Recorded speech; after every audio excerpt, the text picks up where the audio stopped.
ਵਾਹਿਗੁਰੂ ਵਾਹਿਗੁਰੂ ਵਾਹਿਗੁਰੂ ਵਾਹਿਗੁਰੂ ਵਾਹਿਗੁਰੂ ਵਾਹਿਗੁਰੂ ਵਾਹਿਗੁਰੂ ਵਾਹਿਗੁਰੂ ਧੰਨ ਵਾਹਿਗੁਰੂ ਸਾਹਿਬ ਜੀ। ਇੱਕ ਓੰਕਾਰ ਸਤਿਨਾਮ ਕਰਤਾ ਪੁਰਖ ਨਿਰਭਉ ਨਿਰਵੈਰ ਅਕਾਲ ਮੂਰਤ ਅਜੂਨੀ ਸੈਭ ਗੁਰ ਪ੍ਰਸਾਦ।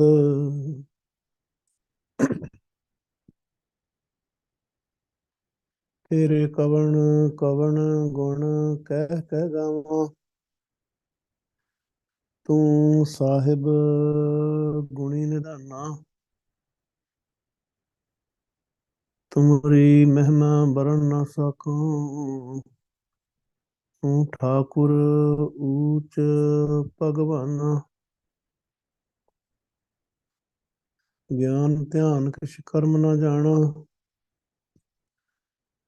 ਸਾਰ ਨਾ ਜਾਣਾ ਤੇਰੀ। ਸਭ ਤੇ ਵੱਡਾ ਸਤਿਗੁਰੂ ਨਾਨਕ, ਜਿਨ ਕਲ ਰਾਖੀ ਮੇਰੀ। ਸਭ ਤੇ ਵੱਡਾ ਸਤਿਗੁਰੂ ਨਾਨਕ,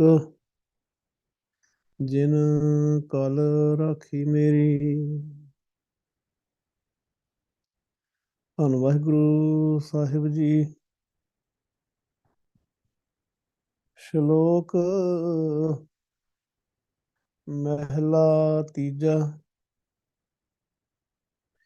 ਖੇਤ ਮਿਆਲਾਂ ਉੱਚੀਆਂ, ਘਰ ਉੱਚਾ ਨਿਰਣਾਉ। ਮਹਿਲ ਭਗਤੀ ਘਰ ਸਰੈ, ਸੱਜਣ ਪਾਹੁਣੇ ਆਓ। ਬਰਸਣਾ ਤਾਂ ਬਰਸ ਘਨਾ, ਬਹੁੜ ਬਰਸੈ ਕਾਇ। ਨਾਨਕ ਤਿਨ ਬਲਿਹਾਰਣੈ, ਜਿਨ ਗੁਰਮੁਖ ਪਾਇਆ ਮਨ ਮਾਹਿ।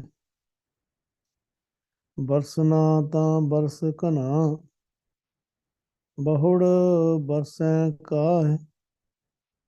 ਨਾਨਕ ਤਿਨ ਬਲਿਹਾਰਣੈ, ਜਿਨ ਗੁਰਮੁਖ ਪਾਇਆ ਮਨ ਮਾਹਿ। ਵਾਹਿਗੁਰੂ ਜੀ ਕਾ ਖਾਲਸਾ, ਵਾਹਿਗੁਰੂ ਜੀ ਕੀ ਫਤਿਹ। ਧੰਨ ਧੰਨ ਜੁਗੋ ਜੁਗ ਅਟਲ, ਚਵਰ ਛਤਰ ਤਖਤ ਦੇ ਮਾਲਕ, ਖੰਡਾਂ ਬ੍ਰਹਿਮੰਡਾਂ ਦੇ ਸੁਆਮੀ,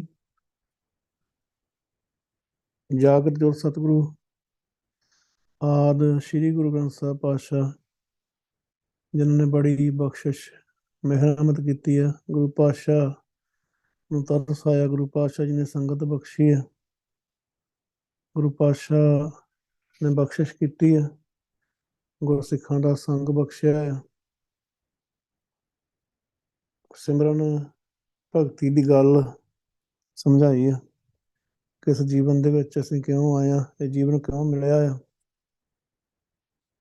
ਧੰਨ ਗੁਰੂ ਗ੍ਰੰਥ ਸਾਹਿਬ ਪਾਤਸ਼ਾਹ ਨੂੰ ਆਪਾਂ ਹਮੇਸ਼ਾ ਤੋਂ ਹੀ ਦੇਖੋ ਮੱਥਾ ਟੇਕਦੇ ਰਹੇ ਹਾਂ। ਬਚਪਨ ਤੋਂ ਹੀ ਘਰਾਂ ਦੇ ਵਿੱਚ ਸਿੱਖੀ ਦਾ ਮਾਹੌਲ, ਤੇ ਗੁਰਦੁਆਰੇ ਜਾਣਾ, ਮੱਥਾ ਟੇਕਣਾ, ਕੀਰਤਨ ਪਾਠ ਸੁਣਨਾ। ਪਰ ਇਹ ਨਹੀਂ ਪਤਾ ਸੰਗਤ ਮਿਲਣ ਤੋਂ ਪਹਿਲਾਂ ਕਿ ਗੁਰੂ ਸਾਹਿਬ ਕੀ ਕਹਿੰਦੇ ਆ, ਗੁਰੂ ਸਾਹਿਬ ਦਾ ਹੁਕਮ ਕੀ ਆ, ਤੇ ਗੁਰੂ ਪਾਤਸ਼ਾਹ ਕਿਹੜੀਆਂ ਬਖਸ਼ਿਸ਼ਾਂ ਲਈ ਬੈਠੇ ਆ। ਉਂਝ ਹੀ ਭੋਲੇ ਭਾਅ ਅਰਦਾਸਾਂ ਕਰਨੀਆਂ ਤੇ ਅਰਦਾਸਾਂ ਪੂਰੀਆਂ ਵੀ ਹੋਣੀਆਂ, ਹੁਣ ਵੀ ਹੁੰਦੀਆਂ, ਪਰ ਇਹ ਨਹੀਂ ਪਤਾ ਕਿ ਗੁਰੂ ਪਾਤਸ਼ਾਹ ਕਹਿੰਦੇ ਤੂੰ ਮੇਰਾ ਪੁੱਤਰ ਬਣ, ਮੈਂ ਤੈਨੂੰ ਸਭ ਕੁਝ ਦੇ ਸਕਦਾ, ਤੇ ਗੁਰੂ ਪਾਤਸ਼ਾਹ ਦੇ ਪੁੱਤਰ ਬਣਨਾ ਹੈ, ਗੁਰੂ ਪਾਤਸ਼ਾਹ ਕੋਲੋਂ ਭਗਤੀ ਦੀ ਦਾਤ ਲੈ ਕੇ, ਹੋਰ ਕੋਈ ਤਰੀਕਾ ਹੈ ਨਹੀਂਗਾ।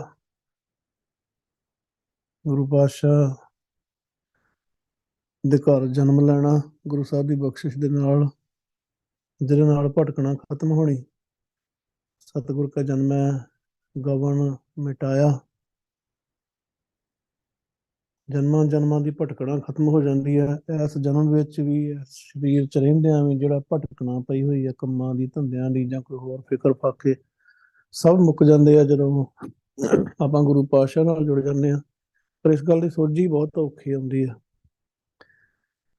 ਸੰਗਤ ਮਿਲੇ ਤਾਂ ਫੇਰ ਹੀ ਗੱਲ ਸਮਝ ਆਉਂਦੀ ਹੈ ਕਿ ਅਸਲੀ ਮਕਸਦ ਹੈ ਕੀ। ਸੋ ਗੁਰੂ ਪਾਤਸ਼ਾਹ ਦਾ ਸ਼ੁਕਰ ਹੈ, ਗੁਰੂ ਪਾਤਸ਼ਾਹ ਨੇ ਇਦਾਂ ਦੀ ਸੰਗਤ ਬਖਸ਼ੀ ਆ ਜਿੱਥੇ ਸਿਮਰਨ ਭਗਤੀ ਦੀ ਗੱਲ ਹੀ ਕੀਤੀ ਜਾਂਦੀ ਆ, ਇਹੀ ਗੱਲ ਸੁਣੀ ਜਾਂਦੀ ਆ, ਤੇ ਇਹੀ ਇੱਕ ਪ੍ਰੈਕਟੀਕਲ ਕੀਤਾ ਜਾਂਦਾ ਹੈ ਦਿਨ ਰਾਤ ਗੁਰੂ ਸਾਹਿਬ ਦੀ ਕਿਰਪਾ ਦੇ ਨਾਲ। ਗੁਰੂ ਪਾਤਸ਼ਾਹ ਦਾ ਸ਼ੁਕਰਾਨਾ ਆ। ਗੁਰੂ ਪਾਤਸ਼ਾਹ ਵਾਹਿਗੁਰੂ ਗੁਰਮੰਤਰ ਦਾ ਸਿਮਰਨ ਕਰਾਉਂਦੇ ਆ। 24 ਘੰਟੇ ਚੱਲਦਾ ਆ ਇਸ ਆਪਣੇ ਇਸ ਐਪ ਦੇ ਉੱਤੇ, ਇਸ ਪ੍ਰੋਗਰਾਮ ਦੇ ਵਿੱਚ। ਤੇ 2 ਟਾਈਮ ਗੁਰੂ ਪਾਤਸ਼ਾਹ ਸ਼ਬਦ ਦੀ ਵਿਚਾਰ ਕਰਵਾਉਂਦੇ ਆ। ਲੜੀਵਾਰ ਚੱਲਦਾ ਸ਼ਬਦ, ਸਵੇਰੇ ਵੀ ਸ਼ਾਮੀ ਵੀ। ਸੋ ਜਿਹੜਾ ਇਹ ਕੈਨੇਡਾ ਅਮਰੀਕਾ ਦਾ ਸ਼ਾਮਾਂ ਦਾ ਸਮਾਂ ਤੇ ਪੰਜਾਬ ਦਾ ਸਵੇਰ ਦਾ ਸਮਾਂ, ਇਹਦੇ ਵਿੱਚ ਜਿਹੜੀ ਲੜੀ ਚੱਲ ਰਹੀ ਆ ਬਾਣੀ ਦੀ, ਉਹ ਗੂਜਰੀ ਰਾਗ ਧੰਨ ਗੁਰੂ ਗ੍ਰੰਥ ਸਾਹਿਬ ਪਾਤਸ਼ਾਹ ਦਾ ਜਿਹੜਾ 5ਵਾਂ ਰਾਗ ਆ, ਉਹਦੇ ਤੇ ਪਹੁੰਚੀ ਆ। ਸੋ ਗੁਰੂ ਪਾਤਸ਼ਾਹ ਜਦੋਂ ਰਾਗਾਂ 'ਚ ਬਾਣੀ ਦਰਜ ਕਰਦੇ ਆ, ਸਭ ਤੋਂ ਪਹਿਲਾਂ ਦੁਪਦੇ, ਚੌਪਦੇ, ਪੰਚਪਦੇ ਜਾਂ ਕੋਈ ਲੰਬੀਆਂ ਬਾਣੀਆਂ, ਸ਼ੰਤ। ਉਸ ਤੋਂ ਬਾਅਦ ਗੁਰੂ ਪਾਤਸ਼ਾਹ ਉਸ ਰਾਗ ਦੇ ਵਿੱਚ ਜੇ ਵਾਰ ਆ ਇੱਕ ਜਾਂ ਦੋ, ਫਿਰ ਵਾਰਾਂ ਦਰਜ ਕਰਦੇ ਆ। ਵਾਰਾਂ ਦੀ ਲੜੀ ਵੀ ਉਹੀ ਹੁੰਦੀ ਹੈ। ਜੇ ਪਹਿਲੀਆਂ 5 ਪਾਤਸ਼ਾਹੀਆਂ ਚੋਂ ਜਿਹਨਾਂ ਦੀ ਪਹਿਲਾਂ ਆ, ਉਹਨਾਂ ਦੀ ਵਾਰ ਪਹਿਲਾਂ ਹੁੰਦੀ ਆ, ਤੇ ਫਿਰ ਦੂਜੇ ਗੁਰੂ ਪਾਤਸ਼ਾਹ ਦੀ ਵਾਰ ਹੁੰਦੀ ਆ। ਤੇ ਵਾਰਾਂ ਤੋਂ ਬਾਅਦ ਫਿਰ ਭਗਤਾਂ ਦੀ ਬਾਣੀ ਗੁਰੂ ਪਾਤਸ਼ਾਹ ਨੇ ਦਰਜ ਕੀਤੀ ਆ। ਸੋ ਗੁਜਰੀ ਰਾਗ ਦੇ ਵਿੱਚ 2 ਵਾਰਾਂ ਆ। ਪਹਿਲੀ ਵਾਰ ਧੰਨ ਗੁਰੂ ਅਮਰਦਾਸ ਪਾਤਸ਼ਾਹ ਜੀ ਦੇ ਪਿੱਤਰ ਮੁਖ ਤੋਂ ਉਚਾਰਨ ਕੀਤੀ ਹੋਈ ਗੁਜਰੀ ਕੀ ਵਾਰ, ਮਹਿਲਾ ਤੀਜਾ, ਸਿਕੰਦਰ ਬ੍ਰਾਹਮ ਕੀ ਧੁਨ ਪਾਵਣੀ। ਤੇ ਦੂਜੀ ਵਾਰ ਇਸ ਤੋਂ ਬਾਅਦ ਜਿਹੜੀ ਸ਼ੁਰੂ ਹੋਊਗੀ, ਉਹ ਧੰਨ ਗੁਰੂ ਅਰਜਨ ਦੇਵ ਪਾਤਸ਼ਾਹ ਜੀ ਦੇ ਪਿੱਤਰ ਮੁਖ ਤੋਂ ਉਚਾਰਨ। ਜਦੋਂ ਆਪਾਂ ਵਾਰ ਦੀ ਗੱਲ ਕਰਦੇ, ਉਸ ਦਾ ਭਾਵ ਹੁੰਦਾ ਕਿ ਜਿਹੜੀਆਂ ਪੌੜੀਆਂ ਆ, ਉਹ ਜਿਹੜੇ ਗੁਰੂ ਪਾਤਸ਼ਾਹ ਦਾ ਸਿਰਲੇਖ ਦੇ ਵਿੱਚ ਨਾਮ ਆ ਰਿਹਾ ਆ, ਉਹਨਾਂ ਦੇ ਪਿੱਤਰ ਮੁਖ ਤੋਂ ਉਚਾਰਨ ਕੀਤੀਆਂ। ਤੇ ਜਿਹੜੇ ਸ਼ਲੋਕ ਆ, ਉਹ ਪਹਿਲੀਆਂ 5 ਪਾਤਸ਼ਾਹੀਆਂ ਚੋਂ ਕਿਸੇ ਦੇ ਵੀ ਹੋ ਸਕਦੇ, ਈਵਨ ਬਾਬਾ ਕਬੀਰ ਜੀ ਦੇ ਵੀ ਹੋ ਸਕਦੇ ਆ। ਜਦੋਂ ਵੀ ਆਪਾਂ ਬਾਣੀ ਵਿਚਾਰਨੀ ਆ, ਆਪਾਂ ਨੂੰ ਮੋਟਾ ਮੋਟਾ ਜ਼ਰੂਰ ਪਤਾ ਹੋਣਾ ਚਾਹੀਦਾ ਅਸੀਂ ਕਿੱਥੇ ਆ, ਕਿਵੇਂ ਆ ਵਿਚਾਰਨੀ ਆ। ਇਹਦੇ ਨਾਲ ਕਾਫੀ ਆਪਾਂ ਨੂੰ ਸਮਝਣ ਦੇ ਵਿੱਚ ਵੀ ਲਾਭ ਹੁੰਦਾ, ਤੇ ਗੁਰੂ ਸਾਹਿਬ ਨਾਲ ਹੋਰ ਸਾਂਝ ਪੈਂਦੀ ਆ। ਸੋ ਵਾਰ ਦਾ ਮੁੱਖ ਭਾਵ ਪੌੜੀਆਂ ਹੁੰਦੀਆਂ। ਸੋ ਹੁਣ ਤੱਕ 20 ਪੌੜੀਆਂ ਗੁਜਰੀ ਕੀ ਵਾਰ ਦੀਆਂ ਹੋ ਚੁੱਕੀਆਂ। ਅੱਜ 21ਵੀਂ ਪੌੜੀ ਦੀ ਵਿਚਾਰ ਹੈ। ਜਦੋਂ ਗੁਰੂ ਪਾਤਸ਼ਾਹ ਵਾਰਾਂ ਦਰਜ ਕਰਦੇ ਆ, ਤੇ ਵਾਰ ਦੇ ਵਿੱਚ, ਪੌੜੀ ਦੇ ਵਿੱਚ ਗੁਰੂ ਪਾਤਸ਼ਾਹ ਆਪਣਾ ਪਵਿੱਤਰ ਉਪਦੇਸ਼ ਦਿੰਦੇ ਆ, ਜਿਹੜਾ ਲੜੀਵਾਰ ਚੱਲ ਰਿਹਾ ਹੁੰਦਾ। ਜਿਵੇਂ ਪਾਤਸ਼ਾਹ ਰਾਗ ਦੀ ਵਾਰ ਜਿਹੜੀ ਹੈ ਨਾ, ਉਹਦਾ ਜੇ ਆਪਾਂ ਧਿਆਨ ਨਾਲ ਪੜ੍ਹੀਏ, ਜਿਹਦਾ ਗੁਰਦੁਆਰਾ ਚ ਰੋਜ਼ ਕੀਰਤਨ ਹੁੰਦਾ, ਪਹਿਲੀ ਪੌੜੀ ਪੜ੍ਹੋ, ਦੂਜੀ ਪੜ੍ਹੋ, ਤੀਜੀ, ਚੌਥੀ, ਪੰਜਵੀਂ, ਤਾਂ ਇੱਕ ਲੜੀਵਾਰ ਵਿਚਾਰ ਬਣੂਗੀ। ਇੱਕ ਲੜੀ ਬਣੂਗੀ ਵਿਚਾਰਾਂ ਦੀ ਕਿ ਗੁਰੂ ਪਾਤਸ਼ਾਹ ਕਿਵੇਂ ਗੱਲ ਸਮਝਾਉਂਦੇ। ਤੇ ਪੌੜੀ ਦੇ ਵਿੱਚ ਗੁਰੂ ਪਾਤਸ਼ਾਹ ਜੋ ਸਮਝਾਉਂਦੇ ਆ, ਉਹਦਾ ਭਾਵ ਹੋਰ ਨਿਖਾਰਨ ਦੇ ਵਾਸਤੇ, ਹੋਰ ਡੂੰਘਾਈ ਚ ਗੱਲ ਸਮਝਾਉਣ ਵਾਸਤੇ ਗੁਰੂ ਪਾਤਸ਼ਾਹ ਮੂਹਰੇ 2 ਸ਼ਲੋਕ ਦਰਜ ਕਰਦੇ ਆ। ਅੱਜ ਜੋ ਵਿਚਾਰ ਗੁਰੂ ਪਾਤਸ਼ਾਹ ਜੀ ਨੇ ਬਖਸ਼ਿਸ਼ ਕੀਤੀ ਆ, ਇਹ 'ਚ ਵੀ ਵਾਹਿਗੁਰੂ ਦੇ ਕੋਲੋਂ ਭਗਤੀ ਸਿਮਰਨ ਦੀ ਦਾਤ ਮੰਗਣ ਦੀ ਗੱਲ ਆ, ਤੇ ਗੁਰੂ ਪਾਤਸ਼ਾਹ ਦੇ ਕੋਲੋਂ ਬਖਸ਼ਿਸ਼ਾਂ ਲੈਣ ਦੀ ਗੱਲ ਆ ਵਾਹਿਗੁਰੂ ਦੇ ਕੋਲੋਂ। ਤੇ ਸਾਰੀ ਖੇਡ ਵਾਹਿਗੁਰੂ ਦੀ ਆ, ਸਾਡੇ ਹੱਥ ਵੱਸ ਕੁਛ ਹੈ ਨਹੀਂ ਆ। ਮੇਨ ਅੱਜ ਭਾਵ ਇਹ ਆ ਅੱਜ ਦੇ ਸ਼ਬਦ ਦੀ ਵਿਚਾਰ ਦਾ, ਕਿ ਜੇ ਗੁਰੂ ਪਾਤਸ਼ਾਹ ਸਿਮਰਨ ਕਰਾ ਰਹੇ ਆ, ਭਗਤੀ ਕਰਾ ਰਹੇ ਆ, ਤਾਂ ਬਹੁਤ ਸ਼ੁਕਰਾਨਾ ਕਰਨਾ ਚਾਹੀਦਾ ਗੁਰੂ ਪਾਤਸ਼ਾਹ ਜੀ ਦਾ, ਬਹੁਤ ਜ਼ਿਆਦਾ। ਕਿਉਂਕਿ ਜੀਵਾਂ ਦੇ ਹੱਥ ਵੱਸ ਕੁਝ ਹੈ ਨਹੀਂ ਆ। ਜਿਨ੍ਹਾਂ ਨੂੰ ਗੁਰੂ ਪਾਤਸ਼ਾਹ ਭਗਤੀ ਦੀ ਦਾਤ ਦੇ ਕੇ ਭਗਤੀ ਕਰਾ ਰਹੇ ਆ, ਉਹ ਵੀ ਕੋਈ ਆਪਣੀ ਤਾਕਤ ਨਾਲ, ਆਪਣੀ ਸਿਆਣਪ ਨਾਲ ਨਹੀਂ ਕਰ ਰਹੇ। ਤੇ ਜਿਨ੍ਹਾਂ ਨੂੰ ਨਾਮ ਦੀ ਦਾਤ ਨਹੀਂ ਮਿਲੀ, ਅੰਮ੍ਰਿਤ ਦੀ ਦਾਤ ਹੀ ਨਹੀਂ ਮਿਲੀ, ਮੋਨੇ ਕੋ ਨਹੀਂ ਤੁਰੇ ਫਿਰਦੇ ਆ, ਜਾਂ ਕਰੈਤਾਂ ਕਰਦੇ ਆ, ਜਾਂ ਹੋਰ ਹੋਰ ਹੀ ਕੰਮ ਕਰਦੇ ਫਿਰਦੇ ਆ, ਉਹਨਾਂ ਨੂੰ ਵੀ ਵਾਹਿਗੁਰੂ ਨੇ ਹੀ ਉੱਧਰ ਲਾਇਆ ਆ। ਉਹਨਾਂ ਦਾ ਆਪਣਾ, ਉਹਨਾਂ ਦਾ ਕਸੂਰ ਵੀ ਨਹੀਂ ਹੈਗਾ।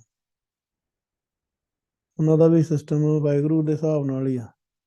ਉਹ ਹੁਣ ਕਿਉਂ ਲਾਇਆ ਆ ਉਹਨਾਂ ਨੂੰ, ਨਾ ਆਪਾਂ ਆਪਣਾ ਦੱਸ ਸਕਦੇ ਆ ਕਿ ਮੇਰੇ ਤੇ ਕਿਹੜੀ ਏਡੀ ਮੈਂ ਕੀ ਕੀ ਸੀਗਾ ਕਿ ਗੁਰੂ ਪਾਤਸ਼ਾਹ ਦੀ ਮੇਰੇ ਤੇ ਨਿਗਾਹ ਹੋ ਗਈ, ਕੋਈ ਪਤਾ ਨਹੀਂ ਵਾਹਿਗੁਰੂ ਦੀ। ਤੇ ਜਿਹਨਾਂ ਨੂੰ ਨਹੀਂ ਲਾਇਆ, ਉਹਨਾਂ ਦੇ ਬਾਰੇ ਵੀ ਆਪਾਂ ਕੁਝ ਕਹਿ ਨਹੀਂ ਸਕਦੇ।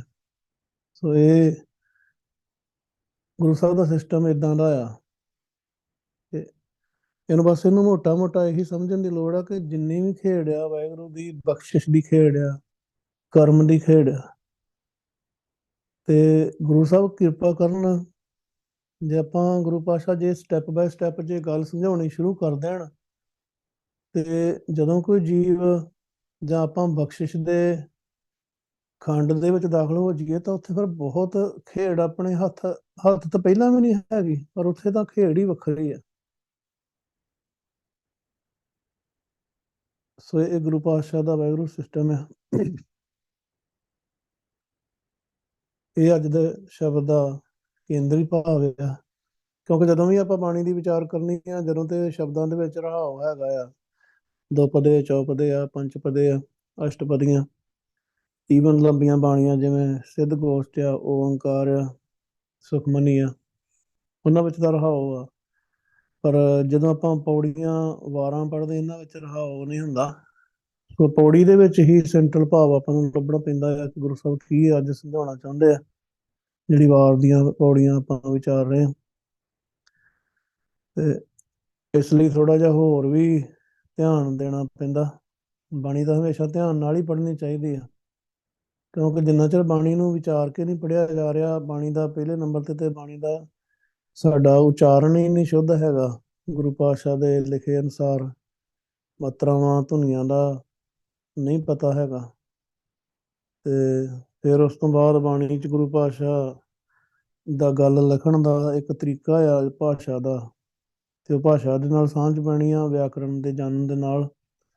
ਸੋ ਇਹ ਗੱਲਾਂ ਸਟੈਪ ਕਰਕੇ ਫਿਰ ਆਪਾਂ ਬਾਣੀ ਦੀ ਵਿਚਾਰ ਦੇ ਨਾਲ ਗੁਰੂ ਪਾਤਸ਼ਾਹ ਨਾਲ ਸਾਂਝ ਪਾਉਂਦੇ ਹਾਂ, ਫਿਰ ਬਹੁਤ ਕਿਰਪਾ ਹੁੰਦੀ ਆ। ਜਿੱਥੇ ਆਪਾਂ ਆਪ ਬਖਸ਼ਿਸ਼ ਲੈਂਦੇ ਆ, ਬਾਣੀ ਦੀ ਵਿਚਾਰ ਦੇ ਰਾਹੀਂ ਭਗਤੀ ਦੀ ਬਖਸ਼ਿਸ਼ ਗੁਰੂ ਸਾਹਿਬ ਵਧਾਉਂਦੇ ਆ, ਵਿਕਾਰਾਂ ਤੋਂ ਬਚਾਉਂਦੇ ਆ, ਉਹਦੇ ਨਾਲ ਹੋਰ ਪ੍ਰਚਾਰ ਦਾ ਵੀ ਮੌਕਾ ਮਿਲਦਾ ਕਿ ਹੋਰ ਵੀ ਕੋਈ ਜੀਵ ਜਿਹੜਾ ਸੰਪਰਕ ਦੇ ਵਿੱਚ ਆਵੇ, ਜਿਹਦੇ ਜਿਹਦੇ ਨਾਲ ਵੀ ਸੰਬੰਧ ਬਣੇ। ਦੇਖੋ ਕਿੰਨੇ ਤਰੀਕਿਆਂ ਨਾਲ ਸਾਡਾ ਸੰਬੰਧ ਬਣਦਾ, ਕੋਈ ਕਿਤੇ ਕੰਮ ਤੇ ਟੱਕਰਿਆ, ਕੋਈ ਕਿਤੇ ਹੋਰ ਥਾਂ ਟੱਕਰ ਗਿਆ, ਕੋਈ ਆਨਲਾਈਨ ਕਿੰਨਾ ਆਪਾਂ ਪ੍ਰਚਾਰ ਕਰ ਸਕਦੇ ਹਾਂ। ਪਰ ਉਹਦੇ ਵਾਸਤੇ ਬਾਣੀ ਗੁਰੂ ਪਾਤਸ਼ਾਹ ਪੜ੍ਹਾਉਣ ਵਿਚਾਰ ਦੇ ਨਾਲ, ਤਰੀਕੇ ਦੇ ਨਾਲ, ਤੇ ਉਹਦਾ ਬਹੁਤ ਲਾਭ ਆ। ਕਿਉਂਕਿ ਗੁਰੂ ਪਾਤਸ਼ਾਹ ਨੂੰ ਇਹ ਕੰਮ ਬਹੁਤ ਪਸੰਦ ਆ, ਜੇ ਕੋਈ ਆਪ ਭਗਤੀ ਕਰੇ ਤੇ ਦੂਸਰੇ ਕਿਸੇ ਹੋਰ ਜੀਵ ਨੂੰ ਭਗਤੀ ਦੀ ਗੱਲ ਸਮਝਾਵੇ। ਕਿਉਂਕਿ ਦੁਨੀਆ ਤਰਸੀ ਪਈ ਆ, ਜਦੋਂ ਕਦੇ ਗੁਰਸਿੱਖਾਂ ਨਾਲ, ਭੈਣਾਂ ਨਾਲ, ਹੋਰਨਾਂ ਨਾਲ ਮਿਲਦਾ, ਉਹਨਾਂ ਨੇ ਇੰਨਾ ਅੰਦਰ ਉਹਨਾਂ ਦੇ ਪਿਆਰ ਆ ਕਿ ਗੱਲ ਹੀ ਦੱਸੀ ਨਹੀਂ ਜਾ ਸਕਦੀ। ਪਰ ਗੁੰਮਰਾਹ ਇਸ ਤਰੀਕੇ ਨਾਲ ਕੀਤਾ ਗਿਆ ਆ ਕਿ ਵਿਚਾਰਿਆਂ ਨੂੰ ਪਤਾ ਹੀ ਨਹੀਂ ਕਰਨਾ ਕੀ ਹੈ, ਜ਼ਿੰਦਗੀ ਲੰਘ ਗਈ, ਪਤਾ ਹੀ ਨਹੀਂ ਕਿ ਗੁਰੂ ਗ੍ਰੰਥ ਸਾਹਿਬ ਪਾਤਸ਼ਾਹ ਦਾ ਉਪਦੇਸ਼ ਕੀ ਆ, ਆਪ ਸਾਂਝ ਪਈ ਨਹੀਂ, ਸਮਝਣ ਦਾ ਤਰੀਕਾ ਨਹੀਂ ਆਉਂਦਾ, ਜਾਂ ਸਿਸਟਮ ਹੀ ਕੋਈ ਇਦਾਂ ਦਾ ਫਾਲੋ ਹੋ ਗਿਆ, ਚੱਲ ਰਿਹਾ ਕਹਿ ਲਓ। ਤੇ ਜਦੋਂ ਉਹਨਾਂ ਨੂੰ ਗੱਲ ਸਮਝਾਈ ਦੀ ਕਿ ਤੁਸੀਂ ਆਪ ਦੇਖੋ, ਆਪ ਪੜ੍ਹੋ, ਤੁਹਾਡਾ ਪਿਤਾ ਗੁਰੂ ਨਾਨਕ ਵਾਹਿਗੁਰੂ ਆ, ਧੰਨ ਗੁਰੂ ਗ੍ਰੰਥ ਸਾਹਿਬ ਪਾਤਸ਼ਾਹ, ਹੈਰਾਨ ਹੋ ਜਾਂਦੇ ਆ। ਲੋੜ ਹੀ ਨਹੀਂ ਆ ਕਿਸੇ ਤੇ ਡਿਪੈਂਡ ਹੋਣ ਦੀ। ਗੁਰੂ ਗ੍ਰੰਥ ਸਾਹਿਬ ਪਾਤਸ਼ਾਹ ਆਪ ਹੀ ਸਾਰਾ ਕੁਛ ਆ, ਆਪ ਹੀ ਗੱਲ ਸਮਝਾਉਂਦੇ ਆ, ਆਪ ਹੀ ਭਗਤੀ ਕਰਾਉਂਦੇ ਆ, ਆਪ ਹੀ ਸਾਰਾ ਕੁਝ ਕਰਾਉਂਦੇ ਆ, ਤੇ ਬੰਦਾ ਬਿਲਕੁਲ ਇੰਡੀਪੈਂਡੈਂਟ ਹੋ ਜਾਂਦਾ ਆ, ਡਿਪੈਂਡੈਂਟ ਨਹੀਂ ਰਹਿੰਦਾ। ਸੋ ਇਹ ਗੁਰੂ ਸਾਹਿਬ ਦਾ ਸਿਸਟਮ ਆ। ਅੱਜ ਗੁਰੂ ਪਾਤਸ਼ਾਹ ਜੀ ਨੇ ਜੋ ਬਖਸ਼ਿਸ਼ ਕੀਤੀ ਆ, 21ਵੀਂ ਪੌੜੀ ਆ, 20 ਪੌੜੀਆਂ ਹੁਣ ਤੱਕ ਹੋ ਚੁੱਕੀਆਂ, ਦੇ ਨਾਲ ਦੋ ਸ਼ਲੋਕ ਆ, ਤੀਜੇ ਪਾਤਸ਼ਾਹ ਦੇ ਹੀ ਸ਼ਲੋਕ ਆ। ਤੇ ਤੀਜੇ ਪਾਤਸ਼ਾਹ ਜੀ ਦੀ ਹੀ ਇਹ ਵਾਰ ਆ, ਭਾਵ ਕਿ ਪੌੜੀ ਵੀ ਤੀਜੇ ਪਾਤਸ਼ਾਹ ਜੀ ਦੀ ਆ। ਸ਼ਲੋਕ ਮਹਿਲਾ ਤੀਜਾ, ਸੰਸਕ੍ਰਿਤ ਹਿੰਦੀ ਦਾ ਸ਼ਬਦ ਹੈ, ਇਸ ਕਰਕੇ ਆਪਾਂ ਸ਼ਲੋਕ ਦੀ ਜਗ੍ਹਾ ਤੇ ਸ਼ਲੋਕ ਕਹਿਣਾ ਜ਼ਿਆਦਾ ਸ਼ੁੱਧ ਹੈ।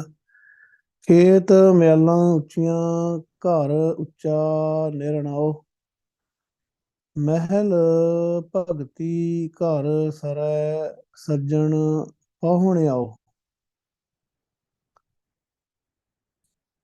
ਜਿਵੇਂ ਅੱਜ ਕੱਲ੍ਹ ਤਾਂ ਸਿੰਚਾਈ ਦੇ ਹੋਰ ਬੜੇ ਸਾਧਨ ਹੋ ਗਏ, ਖਾਸ ਤੌਰ ਤੇ ਟਿਊਬਵੈਲ ਜਾਂ ਕੁਝ ਹੋਰ, ਪਰ ਪੁਰਾਤਨ ਪਹਿਲੇ ਸਮਿਆਂ ਦੇ ਵਿੱਚ ਮੀਂਹ ਦਾ ਪਾਣੀ ਜਿਹੜਾ ਆ ਉਹੀ ਵਰਤਿਆ ਜਾਂਦਾ ਹੈ। ਤੇ ਜਦੋਂ ਮੀਂਹ ਆਉਣਾ ਆ ਤੇ ਵੱਟਾਂ ਉੱਚੀਆਂ ਕਰ ਦੇਣੀਆਂ ਜ਼ਮੀਨਾਂ ਦੀਆਂ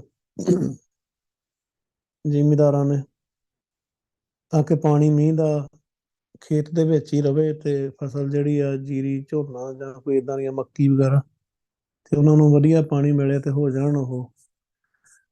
ਬੱਦਲ ਦੇ ਉੱਤੇ ਮੀਂਹ ਦੇ ਉੱਤੇ ਬਹੁਤ ਜ਼ਿਆਦਾ ਖੇਤੀ ਅੱਜ ਵੀ ਵੈਸੇ ਬਹੁਤ ਹੱਦ ਤੱਕ ਮੀਂਹ ਦੇ ਉੱਤੇ ਨਿਰਭਰ ਹੈ, ਤੇ ਉਦੋਂ ਤਾਂ ਬਿਲਕੁਲ ਹੀ ਮੀਂਹ ਤੇ ਨਿਰਭਰ। ਸੋ ਉਹਦੀ ਗੁਰੂ ਪਾਤਸ਼ਾਹ ਜੀ ਨੇ ਉਦਾਹਰਣ ਦਿੱਤੀ ਆ ਕਿ ਜਿਵੇਂ ਮੀਂਹ ਆਉਣਾ ਹੋਵੇ, ਬੱਦਲ ਅਸਮਾਨ ਦੇ ਵਿੱਚ ਬੱਦਲ ਘਿਰੇ ਹੋਣ ਕਾਲੇ, ਤੇ ਮੀਂਹ ਪੈਣ ਵਾਲਾ ਹੋਵੇ, ਤੇ ਜਿਹੜਾ ਜ਼ਿਮੀਂਦਾਰ ਆ ਉਹ ਆਪਣੇ ਖੇਤ ਦੀਆਂ ਮਿਆਲਾਂ ਦਾ ਭਾਵ ਵੱਟਾਂ ਬੰਨੇ ਜਿਹੜੇ ਆ ਉੱਚੇ ਕਰ ਦਿੰਦਾ ਆ, ਉੱਚੀਆਂ ਕਰ ਦਿੰਦਾ ਵੱਟਾਂ। ਘਰ ਉੱਚਾ ਨਿਰਣਾ, ਨਿਰਣਾ ਦਾ ਭਾਵ ਨਿਰਣਾ ਕਰਕੇ ਦੇਖ ਕੇ ਸੋਚ ਕੇ ਇਸ ਚੀਜ਼ ਵੱਲ ਕਿ ਮੀਂਹ ਪੈ ਸਕਦਾ ਆ ਤੇ ਪਾਣੀ ਮੇਰੇ ਖੇਤ ਚੋਂ ਬਾਹਰ ਨਾ ਨਿਕਲ ਜਾਏ, ਤੇ ਉਹ ਜਿਹੜਾ ਉੱਚਾ ਘਰ ਦਾ ਭਾਵ ਆ ਬੱਦਲ ਆ ਉਹਨਾਂ ਨੂੰ ਦੇਖ ਕੇ, ਤੇ ਖੇਤ ਦੇ ਤੱਤੇ ਨੁਸਿਆਰੀ ਆ, ਖੇਤ ਦੀਆਂ ਮਿਆਲਾਂ ਜਿਹੜੀਆਂ ਉੱਚੀਆਂ ਕਰ ਦਿੰਦਾ ਆ। ਤੇ ਜਿਹੜਾ ਗੁਰਸਿੱਖ ਭਗਤ ਜਨ ਆ, ਉਹ ਵੀ ਜਦੋਂ ਬਖਸ਼ਿਸ਼ ਗੁਰੂ ਪਾਤਸ਼ਾਹ ਦੀ ਹੋਣੀ ਆ, ਅੰਦਰੋਂ ਗੁਰੂ ਸਾਹਿਬ ਸਮਝਾ ਦਿੰਦੇ ਆ, ਬਹੁਤ ਜ਼ਿਆਦਾ ਪਿਆਰ ਪੈਣਾ ਸ਼ੁਰੂ ਹੋ ਜਾਂਦਾ ਆ, ਤੇ ਉਹ ਵੀ ਧਿਆਨ ਰੱਖਦਾ ਆ ਬਹੁਤ ਇਸ ਗੱਲ ਦਾ ਕਿ ਗੁਰੂ ਸਾਹਿਬ ਨੇ ਬਖਸ਼ਿਸ਼ ਕਰਨੀ ਆ, ਤੇ ਮੇਰੀ ਇਹ ਬਖਸ਼ਿਸ਼ ਹੱਥੋਂ ਜਾਂਦੀ ਨਾ ਲੱਗੇ। ਹਰ ਕਾ ਬਿਲੋਵਣਾ, ਬਿਲੋਵੋ ਮੇਰੇ ਭਾਈ, ਸਹਿਜ ਬਿਲੋਵੋ ਜੈਸੇ ਤਤ ਨਾ ਜਾਈ। ਉਹਨੂੰ ਇਹ ਖੇਡ ਵੀ ਨਾਲ ਨਾਲ ਹੀ ਗੁਰੂ ਸਾਹਿਬ ਸਮਝਾਈ ਜਾਂਦੇ ਆ ਕਿ ਸਹਿਜ ਹੋ ਜਾ, ਸਹਿਜ ਬਖਸ਼ਿਸ਼ ਬਹੁਤ ਹੋਊਗੀ, ਸਹਿਜ ਟਿਕ ਜਾ ਟਿਕ। ਤੇ ਵਿਕਾਰਾਂ ਵਾਲੇ ਪਾਸੇ ਵੀ ਗੁਰੂ ਪਾਤਸ਼ਾਹ ਉਧਰੋਂ ਵੀ ਰੋਕ ਲਾ ਦਿੰਦੇ ਆ। ਪਰਮੇਸ਼ਰ ਦਿੱਤਾ ਬੰਨਾ, ਦੁੱਖ ਰੋਗ ਕਾ ਡੇਰਾ ਭੰਨਾ, ਬੰਦ ਪਾਇਆ ਮੇਰੇ ਸਤਿਗੁਰ ਪੂਰੇ ਹੋਈ ਸਰਬ ਕਲਿਆਣ। ਤੇ ਇਦਾਂ ਹੀ ਜਿਹੜਾ ਇਹ ਹਿਰਦੇ ਰੂਪੀ ਜਿਹੜਾ ਸਰੋਵਰ ਆ, ਇਹਦੇ ਵਿੱਚ ਜਦੋਂ ਛਾਲਾਂ ਆਉਂਦੀਆਂ ਭਗਤੀ ਦੀਆਂ ਜੀਵ ਇਸਤਰੀ ਦੇ ਸਾਡੇ, ਤੇ ਵਾਹਿਗੁਰੂ ਇੱਥੇ ਪ੍ਰਾਹੁਣਾ ਬਣ ਕੇ ਆਉਂਦਾ ਹੈ। ਜਿਵੇਂ ਖੇਤ ਵਿੱਚ ਮੀਂਹ ਪੈਂਦਾ ਆ ਤੇ ਖੇਤ ਭਰ ਜਾਂਦੇ ਆ ਪਾਣੀ ਦੇ ਨਾਲ, ਤੇ ਜ਼ਿਮੀਂਦਾਰ ਬਹੁਤ ਖੁਸ਼ ਹੁੰਦਾ ਆ ਕਿ ਖੇਤ ਪਾਣੀ ਨਾਲ ਭਰ ਗਏ ਆ ਤੇ ਫਸਲ ਵਧੀਆ ਹੋਊਗੀ। ਇਦਾਂ ਹੀ ਵਾਹਿਗੁਰੂ ਦੀ ਬਖਸ਼ਿਸ਼ ਦਾ ਮੀਂਹ ਹਿਰਦੇ ਘਰ ਦੇ ਵਿੱਚ ਪੈਂਦਾ। ਘਰ ਸਰੈ, ਮਹਿਲ ਭਗਤੀ ਘਰ ਸਰੈ, ਘਰ ਜਿਹੜਾ ਹਿਰਦਾ ਘਰ ਆ ਉਹਦੇ ਰੂਪੀ ਜਿਹੜਾ ਸਰੋਵਰ ਆ, ਇਹਦੇ ਵਿੱਚ ਵੀ ਭਗਤੀ ਦਾ ਉਛਾਲਾ ਹੁੰਦਾ ਆ। ਵਾਹਿਗੁਰੂ ਸੱਜਣ ਪਾਹੁਣ ਆਓ, ਸੱਜਣ ਵਾਹਿਗੁਰੂ ਪ੍ਰਾਹੁਣਾ ਬਣ ਕੇ ਆਉਂਦਾ ਹੈ, ਸੱਜਣ ਦਾ ਪ੍ਰਾਹੁਣੇ ਬਣ ਕੇ ਆਉਣਾ, ਪਾਹੁਣੇ ਆਓ ਦਾ ਭਾਵ ਪ੍ਰਾਹੁਣਾ ਬਣ ਕੇ ਆਉਂਦਾ। ਇਦਾਂ ਹੀ ਮਹਿਲ ਹਿਰਦੇ ਘਰ ਦੇ ਵਿੱਚ ਜੀਵ ਇਸਤਰੀ ਦੇ ਭਗਤ ਜਨ ਦੇ। ਪਰ ਜਿਵੇਂ ਖੇਤ ਦੀਆਂ ਮਿਆਲਾਂ ਉੱਚੀਆਂ ਕੀਤੀਆਂ, ਵੱਟਾਂ ਉੱਚੀਆਂ ਕੀਤੀਆਂ ਆ, ਇਦਾਂ ਇੱਥੇ ਵੀ ਵੱਟਾਂ ਉੱਚੀਆਂ ਕਰਨੀਆਂ ਪੈਂਦੀਆਂ। ਯਾਨੀ ਕਿ ਇੱਕ ਪਾਸੇ ਆਪਾਂ ਕੀ ਹੈ ਬਖਸ਼ਿਸ਼ ਹੋ ਰਹੀ ਆ, ਬਖਸ਼ਿਸ਼ ਹੋ ਜਾਣੀ ਆ, ਉਧਰੋਂ ਗੱਲਾਂ ਬਾਤਾਂ 'ਚ ਵੀ ਧਿਆਨ ਹੋਵੇ, ਨਿੰਦਿਆ ਚੁਗਲੀ ਵੀ ਮਾੜੀ ਮੋਟੀ ਸੁਣ ਲਈ, ਕਿਤੇ ਹੋਰ ਹੋਰ ਸਿਸਟਮ ਜਿਹੜਾ ਉਹਨੂੰ ਵੀ ਨਾਲ ਨਾਲ ਫੋਲੋ ਕਰੀ ਆਏ, ਕਿਤੇ ਮੱਸਿਆ ਤੇ ਵੀ ਚਲ ਗਏ, ਤੇ ਉਧਰ ਹੋਰ ਕਿਤੇ ਧੂਮ ਧਮੱਕਾ ਚੱਲਦਾ ਆ ਉੱਥੇ ਵੀ ਜਾ ਆਏ। ਤੇ ਉਹ ਫਿਰ ਵੱਟਾਂ ਉੱਚੀਆਂ ਨਹੀਂ ਕੀਤੀਆਂ, ਉਹ ਤਾਂ ਪਾਣੀ ਤਾਂ ਰੁੜ ਜਾਣਾ ਸਾਰਾ। ਆਪਾਂ ਦੇਖਦੇ ਹਾਂ ਜਿਵੇਂ ਹੁਣ ਵੀ ਜ਼ਿਮੀਂਦਾਰ ਆਪਾਂ ਦੇਖਦੇ ਹਾਂ, ਜੇ ਵੱਟ ਵਿੱਚ ਕੋਈ ਖੁੱਡ ਪਈ ਹੋਵੇ ਜਾਂ ਵੱਟ ਟੁੱਟ ਜਾਵੇ ਤਾਂ ਪਾਣੀ ਨਿਕਲ ਜਾਂਦਾ ਸਾਰਾ। ਝੋਨਾ ਲਾਉਣਾ ਆ, ਵੱਟਾਂ ਦੇ ਉੱਤੇ ਬਹੁਤ ਧਿਆਨ ਦੇਣਾ ਪੈਂਦਾ। ਉਹਨਾਂ ਨੂੰ ਛਾਂਗ ਕੇ ਦੁਬਾਰਾ ਮਿੱਟੀ ਲਾਉਣੀ ਪੈਂਦੀ, ਉੱਚੀਆਂ ਕਰਦੇ ਆ ਵੀ ਪਾਣੀ ਨਾ ਬਾਹਰ ਨਿਕਲੇ। ਸੋ ਜਦੋਂ ਮੀਂਹ ਪੈਣਾ ਆ ਤੇ ਉਹਦੇ ਵੀ ਉਹੀ ਹਿਸਾਬ ਆ, ਜੇ ਬਖਸ਼ਿਸ਼ ਦਾ ਮੀਂਹ ਪੈਣਾ ਆ ਤੇ ਉਦੋਂ ਵੀ ਉਹ ਬਖਸ਼ਿਸ਼ ਹੱਥੋਂ ਨਾ ਜਾਵੇ, ਉਹਦੇ ਵਾਸਤੇ ਬਹੁਤ ਧਿਆਨ ਦੇਣਾ ਤੇ ਬਹੁਤ ਸੁਚੇਤ ਰਹਿਣਾ ਪੈਂਦਾ ਆ ਗੁਰਸਿੱਖ ਨੂੰ, ਭਗਤ ਜਨ ਨੂੰ, ਕਿ ਉਹ ਵਿਕਾਰਾਂ ਦਾ ਹੱਲਾ ਨਾ ਹੋਵੇ। ਨਿੰਦਿਆ ਚੁਗਲੀ, ਕਿਸੇ ਗੱਲਾਂ ਬਾਤਾਂ ਸੁਣ ਲਈਆਂ ਐਵੇਂ ਇੱਧਰ ਉੱਧਰ, ਤੇ ਮਨ ਫਿਰ ਕਿੱਦਾਂ ਟਿਕੂਗਾ? ਕਿ ਉਹ ਬਖਸ਼ਿਸ਼ ਕਾਹਦੀ ਆ ਫਿਰ, ਜੇ ਉਹ ਗੱਲਾਂ ਆਸੇ ਪਾਸੇ ਧਿਆਨ ਆ, ਵਾਹਿਗੁਰੂ ਐਡਾ ਵੱਡਾ ਸਾਰੀ ਸ੍ਰਿਸ਼ਟੀ ਦਾ ਮਾਲਕ ਹਿਰਦੇ ਦੇ ਵਿੱਚ ਪ੍ਰਗਟ ਹੋ ਗਿਆ ਆ, ਤੇ ਬੰਦਾ ਨਿੱਕੀਆਂ ਨਿੱਕੀਆਂ ਗੱਲਾਂ ਟੁੱਟੀਆਂ ਭੱਜੀਆਂ ਵਾਲੇ ਪਾਸੇ ਧਿਆਨ ਦੇ ਰਿਹਾ ਹੋਵੇ, ਦੁਨੀਆ 'ਚ ਜੋ ਵੀ ਆ ਉਹ ਕੱਖ ਵੀ ਨਹੀਂ ਹੈਗਾ ਵਾਹਿਗੁਰੂ ਦੇ ਸਿਸਟਮ ਦੇ ਹਿਸਾਬ ਨਾਲ।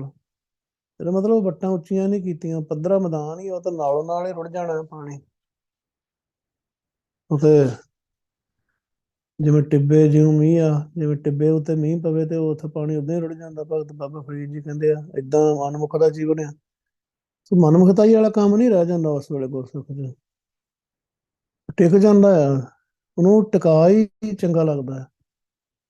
ਸੰਗਤ 'ਚ ਆ ਕੇ ਉਹਨੂੰ ਬਸ ਲੱਭਦਾ ਕਿ ਮੈਨੂੰ ਬੈਠਾ, ਬਸ ਮੈਂ ਕਿਸੇ ਤਰ੍ਹਾਂ ਹਿੱਲਣਾ ਨਹੀਂ ਆ, ਜੋੜਿਆਂ 'ਚ ਬਹਿ ਜਾ ਕਿਤੇ ਹੋਰ, ਤੇ ਵੱਟਾਂ ਵੱਟਾਂ ਉੱਚੀਆਂ ਕਰਕੇ ਰੱਖਣੀਆਂ। ਬਰਸਨਾ ਤਾਂ ਬਰਸ ਘਨਾ, ਬਹੁੜ ਬਰਸ ਕਾਇ, ਨਾਨਕ ਤਿਨ ਬਲਿਹਾਰਣੈ, ਜਿਨ ਗੁਰਮੁਖ ਪਾਇਆ ਮਨ ਮਾਹਿ। ਫਿਰ ਅਰਦਾਸ ਵੀ ਨਿਕਲਦੀ ਹੈ, ਫਿਰ ਗੁਰੂ ਪਾਤਸ਼ਾਹ ਬਖਸ਼ਿਸ਼ ਕਰੋ, ਫਿਰ ਜੇ ਇੰਨਾ ਪਿਆਰ ਬਖਸ਼ ਰਹੇ ਆ। ਕਈ ਵਾਰੀ ਕਈ ਭੈਣਾਂ ਨਾਲ ਗੱਲ ਹੁੰਦੀ ਹੈ, ਬਹੁਤ ਬਰਾ ਬੈਠਿਆ ਦਰਸ਼ਨ ਹੋਣ ਤੋਂ ਦੂਰ ਨਹੀਂ ਹੈ ਖੇਡ, ਬਹੁਤ ਪਿਆਰ ਹੁੰਦਾ ਆ, ਕੁਝ ਚੰਗਾ ਨਹੀਂ ਲੱਗਦਾ, ਤੇ ਫਿਰ ਹੋਰ ਕੀ ਚਾਹੀਦਾ ਆ? ਫਿਰ ਹੋਰ ਕੀ ਚਾਹੀਦਾ ਆ? ਕਈ ਵਿਚਾਰੇ ਇੰਨੇ ਭੋਲੇ ਆ ਗੁਰਸਿੱਖ, ਉਹ ਵਿਚਾਰਿਆਂ ਨੂੰ ਪਤਾ ਹੀ ਨਹੀਂ ਹੁੰਦਾ ਕਿ ਮੇਰੇ ਤੇ ਬਖਸ਼ਿਸ਼ ਬਹੁਤ ਹੋ ਰਹੀ ਆ, ਤੇ ਹੁਣ ਮੈਂ ਕੀ ਕਰਨਾ ਹੈਗਾ, ਅਗਲਾ ਸਟੈਪ ਕੀ ਆ?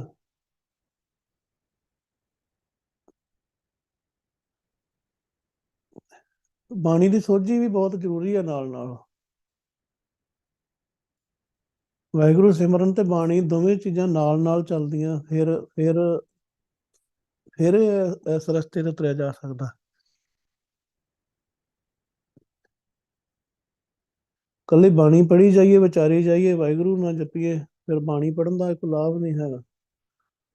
ਜੇ ਆਪਾਂ ਇਕੱਲਾ ਕਹੀਏ ਕਿ ਸਿਮਰਨ ਕਰੀ ਜਾਵਾਂਗੇ ਤੇ ਬਾਣੀ ਨਹੀਂ ਵਿਚਾਰਨੀ ਪੜ੍ਹਨੀ, ਤਾਂ ਉਹ ਲੰਬਾ ਟਾਈਮ ਚੱਲਣ ਵਾਲਾ ਕੰਮ ਨਹੀਂ ਹੈਗਾ।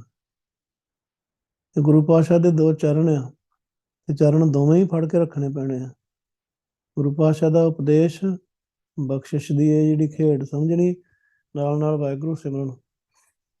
ਤੇ ਜਦੋਂ ਏਦਾਂ ਬਖਸ਼ਿਸ਼ ਦਾ ਸਬੱਬ ਬਣਦਾ ਆ, ਪਤਾ ਲੱਗਦਾ ਆ ਗੁਰਸਿੱਖ ਤੇ ਬਹੁਤ ਪਿਆਰ ਹੁੰਦਾ ਗੁਰੂ ਸਾਹਿਬ, ਤੇ ਫਿਰ ਗੁਰੂ ਸਾਹਿਬ ਦੇ ਦਰਸ਼ਨ ਹੁੰਦੇ ਆ, ਅਨਹਦ ਚੱਲਦਾ ਆ, ਹੋਰ ਬਖਸ਼ਿਸ਼ਾਂ ਹੁੰਦੀਆਂ ਬਹੁਤ। ਫਿਰ ਅਰਦਾਸ ਨਿਕਲਦੀ ਆ, ਇਹ ਗੁਰੂ ਪਾਤਸ਼ਾਹ, ਇਹ ਧੰਨ ਗੁਰੂ ਨਾਨਕ ਪਾਤਸ਼ਾਹ ਵਾਹਿਗੁਰੂ, ਬਰਸਣਾ ਤਾਂ ਬਰਸ ਘਨਾ, ਬਹੁੜ ਬਰਸੈ ਕਾਹੇ। ਇਹ ਵਾਹਿਗੁਰੂ ਵਰਖਾ ਕਰਨੀ ਆ ਤਾਂ ਕਰੋ, ਫਿਰ ਹੁਣ ਕਦੋਂ ਕਰਨੀ ਆ? ਜਦੋਂ ਸਰੀਰ ਦੇ ਵਿੱਚੋਂ ਜਾਨ ਨਿਕਲ ਗਈ,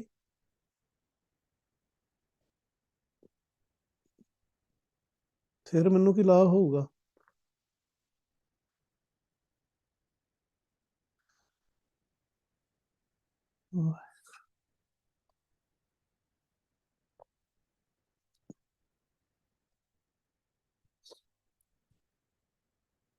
ਬਰਸਣਾ ਤਾਂ ਬਰਸ ਘਨਾ, ਬਹੁੜ ਬਰਸੈ ਕਾਹੇ। ਹੇ ਗੁਰੂ ਪਾਤਸ਼ਾਹ, ਬਖਸ਼ਿਸ਼ ਦਾ ਮੀਂਹ ਵਰਾਉਣਾ ਹੈ ਤਾਂ ਵਰਾਓ, ਇਹ ਬੱਦਲ ਜੇ ਬਰਸਣਾ ਹੈ ਤਾਂ ਹੁਣ ਬਰਸ। ਫਿਰ ਬਹੁੜ ਦਾ ਭਾਵ ਆ ਦੁਬਾਰਾ ਮੁੜ ਕੇ ਫੇਰ ਬਰਸੈਂ ਬਰਸਦਾ ਹੈ ਬਰਸੇਗਾ ਕਾਹ ਕਦ ਤੂੰ ਬਰਸੇਗਾ ਉਹਦਾ ਮੈਨੂੰ ਕੀ ਲਾਭ ਹੋਊਗਾ।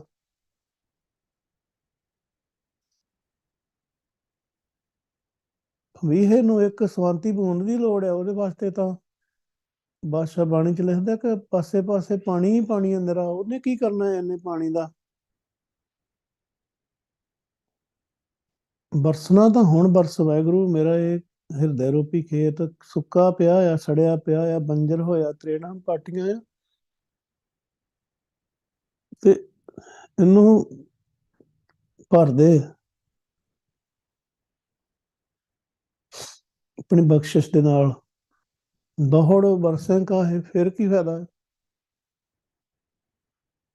ਸਰੀਰ ਚੋਂ ਵਾਸੀ ਨਿਕਲ ਕੇ ਦੁੱਧ ਮਗਰੋਂ ਬਰਸਣਾ ਆ ਮੈਨੂੰ ਕੀ ਲਾਭ ਹੋਊਗਾ ਵਾਹਿਗੁਰੂ। ਜਿੰਦੇ ਜੀ ਬਖਸ਼ਿਸ਼ ਹੋਣੀ ਚਾਹੀਦੀ ਆ। ਨਾਨਕ ਤਿਨ ਬਲਿਹਾਰਣ ਜਿਨ ਗੁਰਮੁਖ ਪਾਇਆ ਮਨ ਮਾਹ।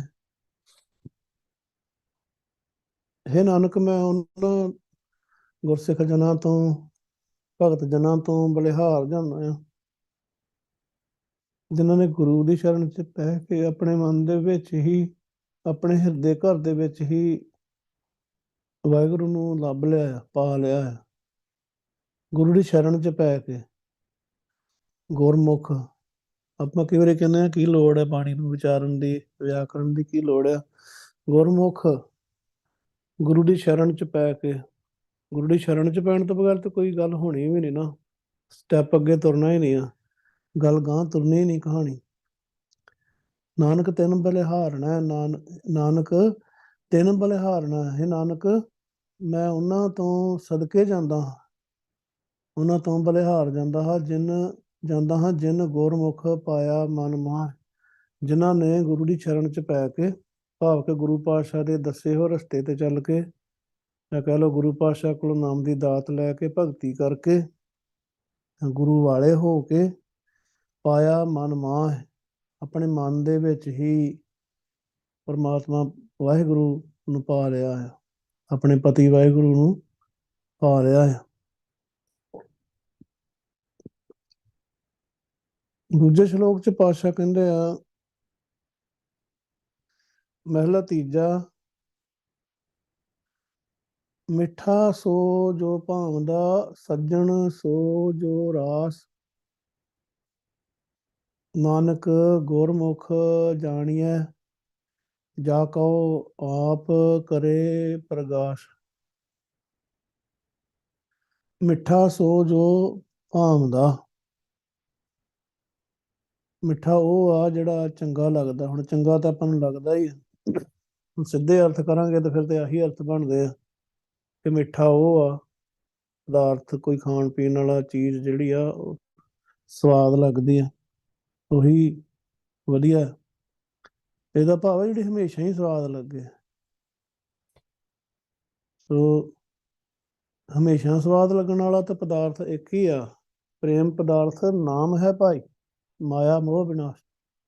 ਅਸਲੀ ਪਦਾਰਥ ਜਿਹੜਾ ਵਾਹਿਗੁਰੂ ਸਿਮਰਨ ਆ ਨਾ ਇੰਨਾ ਪਿਆਰਾ ਆ ਨਾ ਤੁਸੀਂ ਜਿੰਨੀ ਮਰਜ਼ੀ ਸਾਰੀ ਜ਼ਿੰਦਗੀ ਲੰਘ ਜੇ ਨਾ ਇਹ ਪਦਾਰਥ ਖਾਂਦੇ ਆ ਤਾਂ ਕਦੀ ਵੀ ਬੰਦਾ ਅੱਕਦਾ ਨਹੀਂ ਥੱਕਦਾ ਨਹੀਂ ਨਾ ਰੱਜਦਾ ਹੀ। ਉਹੀ ਪਦਾਰਥ ਬਾਰ-ਬਾਰ ਰੋਜ਼ ਖਾਂਦੇ ਆ ਨਾ ਰੋਜ਼ ਵਾਹਿਗੁਰੂ ਕਹਿੰਦੇ ਆ ਤੇ ਵਾਹਿਗੁਰੂ ਦਾ ਨਾਮ ਤੇ ਵਾਹਿਗੁਰੂ ਹਮੇਸ਼ਾ ਹੀ ਨਵੇਂ ਆ।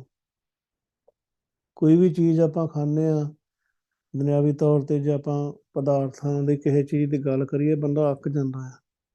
ਖਾਸ ਤੌਰ ਤੇ ਜਿਹੜੀਆਂ ਮਿੱਠੀਆਂ ਚੀਜ਼ਾਂ ਆ ਤੋਂ ਵੀ ਬੰਦਾ ਅੱਕ ਜਾਂਦਾ ਫਿਰ ਮਿੱਠਾ ਖਾ ਖਾ ਕੇ ਗੁਰੂ ਪਾਤਸ਼ਾਹ ਕਹਿੰਦੇ ਆ ਤੇ ਮਿੱਠਾ ਖਾਧਾ ਤੇ ਉਦੋਂ ਬਾਅਦ ਕੌੜਾ ਉਪਜਾ ਸਾਧ ਮਿੱਠਾ ਕਰਕੇ ਖਾਇਆ ਕੌੜਾ ਉਪਜਾ ਸਾਧ ਉਹਨੂੰ ਮਿੱਠਾ ਕਰਕੇ ਖਾਧਾ ਸੀ ਬਾਅਦ ਚ ਉਹਦਾ ਸਵਾਦ ਕੌੜਾ ਹੋਇਆ ਭਾਵ ਕਿ ਮਾਇਆ ਨੂੰ ਮਿੱਠੀ ਕਰਕੇ ਖਾਧਾ। ਇਵੇਂ ਜਦੋਂ ਦੁਨਿਆਵੀ ਤੌਰ ਤੇ ਵੀ ਆਪਾਂ ਦੇਖੀਏ ਕਿ ਆਪਾਂ ਮਿੱਠਾ ਬਹੁਤ ਖਾਂਦੇ ਹਾਂ ਸ਼ੂਗਰ ਹੋ ਜਾਂਦੀ ਕੌੜਾ ਨਿਕਲਿਆ ਨਾ ਸਵਾਦ ਸੋ ਮਾਇਆ ਨੂੰ ਵੀ ਮਿੱਠੀ ਸਮਝ ਕੇ ਖਾਧਾ ਤੇ ਉਹਦਾ ਸਵਾਦ ਬਾਅਦ ਚ ਕੌੜਾ ਨਿਕਲਦਾ ਉਹ ਆਤਮਿਕ ਤੌਰ ਤੇ ਦੂਰ ਕਰ ਦਿੰਦੀ ਹੈ ਤੋੜ ਦਿੰਦੀ ਹੈ ਵਾਹਿਗੁਰੂ ਤੋਂ। ਮਿੱਠਾ ਅਸਲੀ ਉਹੀ ਆ ਜਿਹੜਾ ਹਮੇਸ਼ਾ ਹੀ ਚੰਗਾ ਲੱਗੇ। ਮਿੱਠਾ ਸੋ ਜੋ ਭਾਵਦਾ ਸੱਜਣ ਸੋ ਜੇ ਰਾਸ ਜੇ ਦਾ ਭਾਵ ਆ ਜਿਸ ਦੇ ਨਾਲ ਰਾਸ ਦਾ ਭਾਵ ਆ ਕੋਈ ਸੰਬੰਧ ਬਣਿਆ ਰਵੇ ਵਧੀਆ, ਰਾਸ ਹੁੰਦਾ ਰਵੇ ਜਿਹੜਾ। ਤੇ ਨਹੀਂ ਕਿ ਅੱਜ ਤੇ ਸੱਜਣ ਆ ਤੇ ਮਾੜੀ ਜੀ ਕੋਈ ਗੱਲ ਹੋ ਗਈ ਮੁੜ ਕੇ ਉਹੀ ਉਲਟੀਆਂ ਗੱਲਾਂ ਕਰ ਰਿਹਾ ਹੋਵੇ। ਸੱਜਣ ਕਾਹਦਾ ਆ? ਅਸਲੀ ਸੱਜਣ ਤਾਂ ਫਿਰ ਗੁਰੂ ਪਾਤਸ਼ਾਹ ਆ।